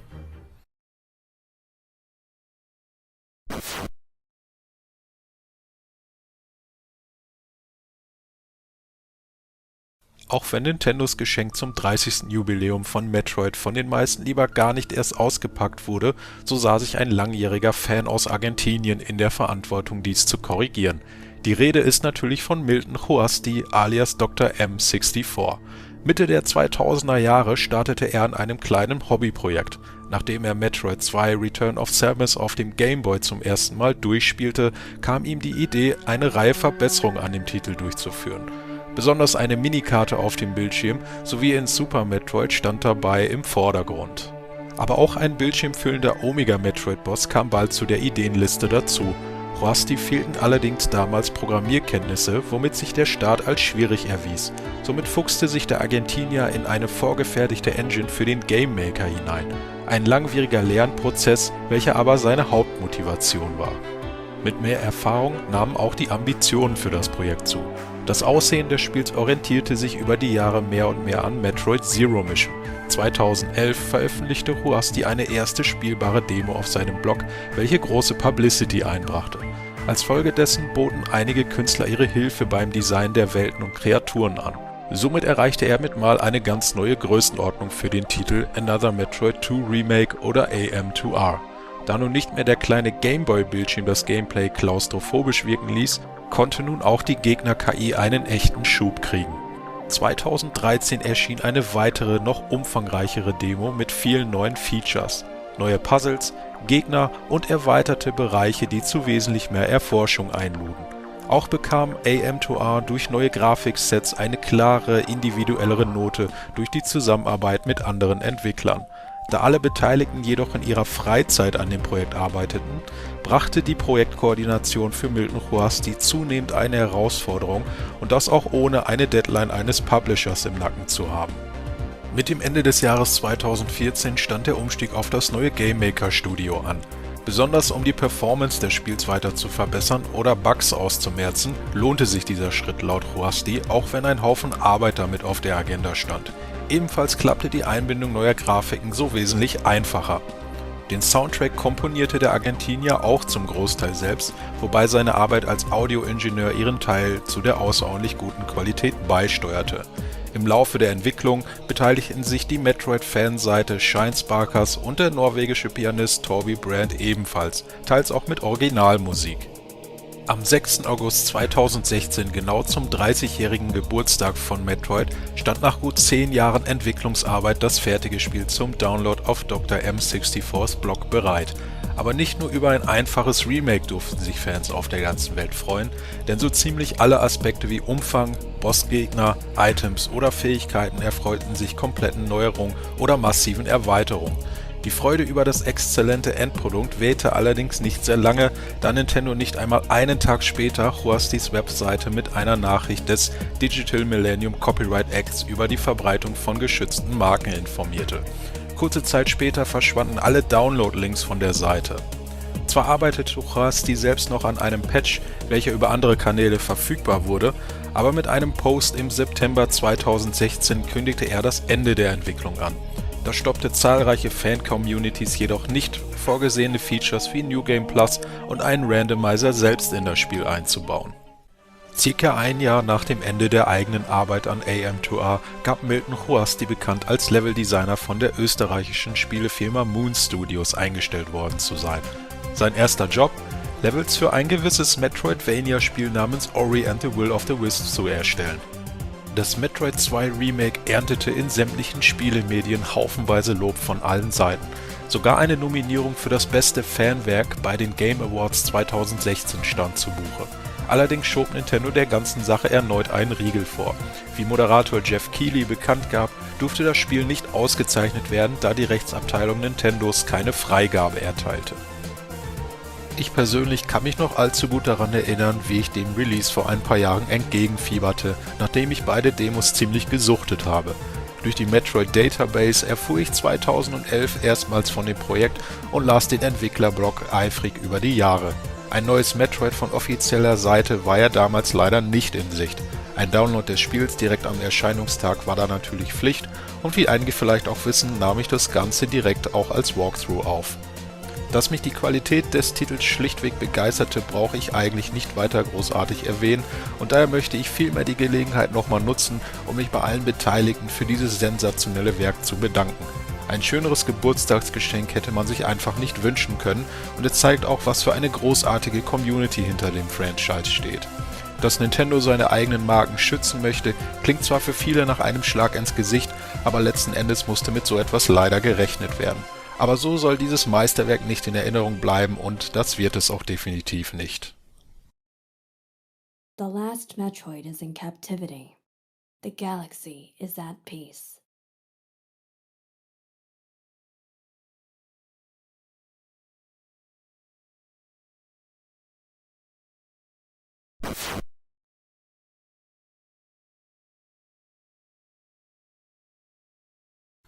Wo wir gerade von Nintendo sprechen. Wie schon erwähnt, nagten die schwachen Absatzzahlen der Wii U und der schleppende Start des 3DS stark am Profit der Japaner. Metroid, leider nicht für seinen starken kommerziellen Erfolg bekannt, trat nach Other M entsprechend weit in den Hintergrund. Mag man zumindest meinen, denn hinter den Kulissen versuchte niemand Geringeres als Yoshio Sakamoto selbst, Samus Aran aus der Versenkung zu holen, die er noch einige Jahre zuvor mit zu verantworten hatte. Sein Augenmerk lag auf einem neuen 2D-Titel, da der letzte mit Metroid Zero Mission schon über eine Dekade her war. Anfang 2015 trat ein Studio aus Spanien an Nintendo heran. Dabei handelte es sich um Mercury Steam, welche den Wunsch äußerten, einen neuen Ableger in die Läden zu bringen. Mercury Steam entwickelten zuvor für Konami die Castlevania Lords of Shadow Titel mit großem Erfolg. Sakamoto begeisterte die Idee, besonders da durch Castlevania Lords of Shadow Mirror of Fate auf dem 3DS die Software-Schmiede aus Spanien bereits im Genre und auf seiner Wunschplattform Erfahrung sammelte. Mercury Steam-Chef Enrique Alvarez war schlichtweg aus dem Häuschen, als das Gespräch mit Nintendos neuer Entertainment Planning and Development Division positiv verlief. José Luis Marquez schlüpfte für das neue Projekt in den Regiestuhl und Yoshio Sakamoto fungierte als Produzent. Als ersten Vorschlag stellte Marquez einen Remake von Metroid Fusion vor, was aber auf eine Ablehnung stieß. Stattdessen legte man mit der Zeit Metroid 2 Return of Samus in den Fokus. Jenes Spiel, an dem Sakamoto sich in keiner Funktion beteiligte. Die wesentlich stärkere Hardware des 3DS führte zu der Entscheidung, eine 3D-Engine mit 2D-Mechaniken auf die Beine zu stellen. Beide Seiten einigten sich schnell darauf, dass Änderungen zum Original nur mit gutem Grund ihren Weg ins Spiel finden, aber die Probleme des Gameboy-Klassikers sollten natürlich der Vergangenheit angehören. Der Kampf gegen die verschiedenen Metroid-Formen stand als Kernmechanik bereits fest, aber dank besserer KI, neuer Items und einem wesentlich offener gestalteten Planeten SR388 erreichte Metroid Samus Returns, so der offizielle Titel, bereits neue Sphären. Eine neue Idee seitens Mercury Steam sind Samus Aeon-Fähigkeiten, welche für kurze Zeit Angriff oder Verteidigung stärken. Erstmals ist auch das freie Zielen möglich und aus Castlevania Mirror of Fate hielt der Melee-Counter Einzug in das Spiel. Gerade letzterer erwies sich laut Sakamoto als gute Ergänzung zum Kampfsystem von Metroid, da Spieler und Spielerinnen zuvor nur auf Ausweichen und das Aufladen der Armkanone angewiesen waren. Unter der Leitung von Metroid-Legende Kenji Yamamoto komponierte Daisuke Matsuoka dieses Mal den Soundtrack. Letzterer arbeitete sowohl an den neuen Donkey Kong Country-Titeln als auch an Smash Bros. Ultimate. Er setzte dabei auf Neuauflagen aus dem Original, aber auch auf viele neue Werke, die abermals die Atmosphäre der Metroid-Heimat mehr denn je unterstrichen, im Gegensatz zu dem ohrenbetäubenden Lärm in vielen Arealen auf dem Game Boy. Im Sommer 2017 endeten die Arbeiten an Metroid Samus Returns und auf der E3 im gleichen Jahr während einer Nintendo Treehouse-Präsentation stellte man das Produkt erstmals der Öffentlichkeit vor. Bereits im September erfolgte eine weltweite Veröffentlichung auf dem 3DS. Am Grundgerüst der Geschichte hat sich nicht vieles getan. Die Galaktische Föderation beauftragt Samus Aran, den Planeten SR388 nach vermissten Föderationssoldaten zu durchsuchen und dabei alle Metroids zu vernichten. Nach erfolgreichen Kämpfen gegen alle Arten der einst von den Chozo geschaffenen Lebensform erreicht sie das Nest der Königin. Nach einem weiteren hart erarbeiteten Sieg steht Samus vor dem letzten Exemplar der Metroid. Als dieses jedoch alles andere als feindselig scheint, verschont sie es. Auf dem Weg zu ihrem Schiff überrascht sie jedoch ein alter Bekannter mit seiner Präsenz. Ein aus mechanischen Teilen zusammengesetzter Ridley. Zusammen mit ihrem neuen Begleiter überwindet Samus aber auch dieses Hindernis und verlässt den Planeten. Die Folgen der Vernichtung sämtlicher Metroids leitet allerdings die Auferstehung des natürlichen Feindes, dem X-Parasit, ein.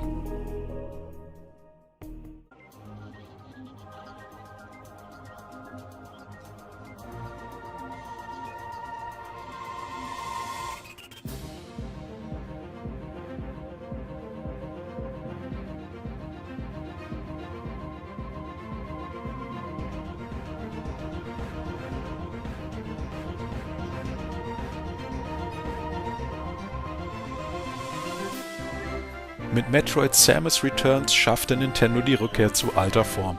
Mit Mercury Steam fand sich ein Entwicklerstudio, das selbst eine große Anhängerschaft für die Franchise besaß, und das merkt man auch an jeder Ecke. Kritiker sahen dies ebenfalls und lobten die vielen klassischen Elemente und die neuen Ideen. Auch ich schließe mich diesen Meinungen an. Nach der überraschenden Ankündigung auf der E3 war ich umso mehr von den Socken, als der Release nur wenige Monate später erfolgte im Vergleich zu einem gewissen anderen Spiel. Persönlich bevorzuge ich das offizielle Remake gegenüber AM2R aufgrund seiner präziseren Steuerung und dem besseren Design, was aber definitiv nicht die herausragenden Qualitäten seines Gegenüber runterziehen soll. AM2R war ein Geschenk von Fans sondergleichen, während Samus Returns die lang ersehnte Rückkehr von offizieller Seite darstellte. Eine Rückkehr, die mich optimistisch in die Zukunft blicken lässt.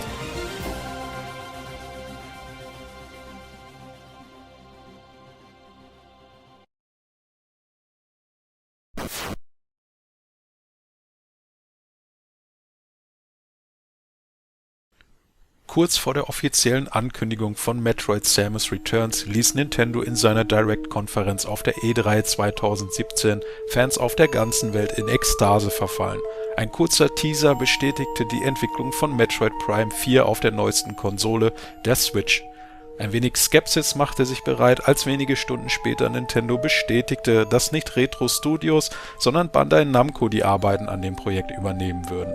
Ein kleines Studio in Singapur, bestehend aus ehemaligem LucasArts-Personal, das wiederum zuvor an einem eingestellten Star Wars Action-Adventure-Spiel werkelte, sollte die Hauptverantwortung tragen. Danach war es lange still bis zu jenem 25. Januar 2019, als der Nintendo EPD-Vorsitzende Shinya Takahashi verkündete, dass die Entwicklungsarbeiten am Prime 4 von neuem starten. Eine Entscheidung, die ihm nicht leicht fiel, aber er treffen musste aufgrund des nicht erfüllten Qualitätsstandards mit der vorherigen Partnerschaft. Gleichzeitig bestätigte Takahashi, dass niemand Geringeres als die Retro-Studios nun am Steuer sitzen. Von der Wirkung her mag das sicherlich ein guter Schritt sein, auch wenn Nintendos Aktie in den folgenden Wochen dadurch um fast 3% sank. Aber vielen war vielleicht nicht bekannt, dass ein Großteil des für die vorherigen Teile verantwortlichen Personals das Unternehmen längst verlassen hatte. Laut einigen Berichten waren die Retro-Studios ein einziger Scherbenhaufen ohne jegliche Struktur. Über die folgenden Jahre tauchten immer wieder Nachrichten auf über verschiedene Jobangebote sowie der Einstellung von neuem Personal. Ansonsten ist nach wie vor fast nichts über das eigentliche Spiel bekannt. Kein Trailer oder Gameplay-Szenen haben bis dato das Licht der Welt erblickt, aber das ist bei einem kompletten Neustart auch wenig verwunderlich. Es ist definitiv schön zu wissen, dass uns in ferner Zukunft ein neues Metroid-Spiel erwartet, aber man sollte mit den immens hohen Erwartungen auch vorsichtig sein. Klar, als Teil einer der am besten bewerteten Spielereien aller Zeiten ist das quasi unmöglich, aber es sitzen eben auch andere Leute mit anderen Vorstellungen in den Stühlen. Es bleibt weiterhin nur gespannt abzuwarten, wie der erste Eindruck des Spiels bei Fans ankommen wird. Bis dahin leugnet Nintendo hoffentlich nicht erneut die Existenz einer seiner traditionsreichsten Marken zum 35. Geburtstag und wenn man ein paar Quellen trauen darf, steht eine Ankündigung über ein neues Metroid-Spiel möglicherweise bevor.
Samus is under fire.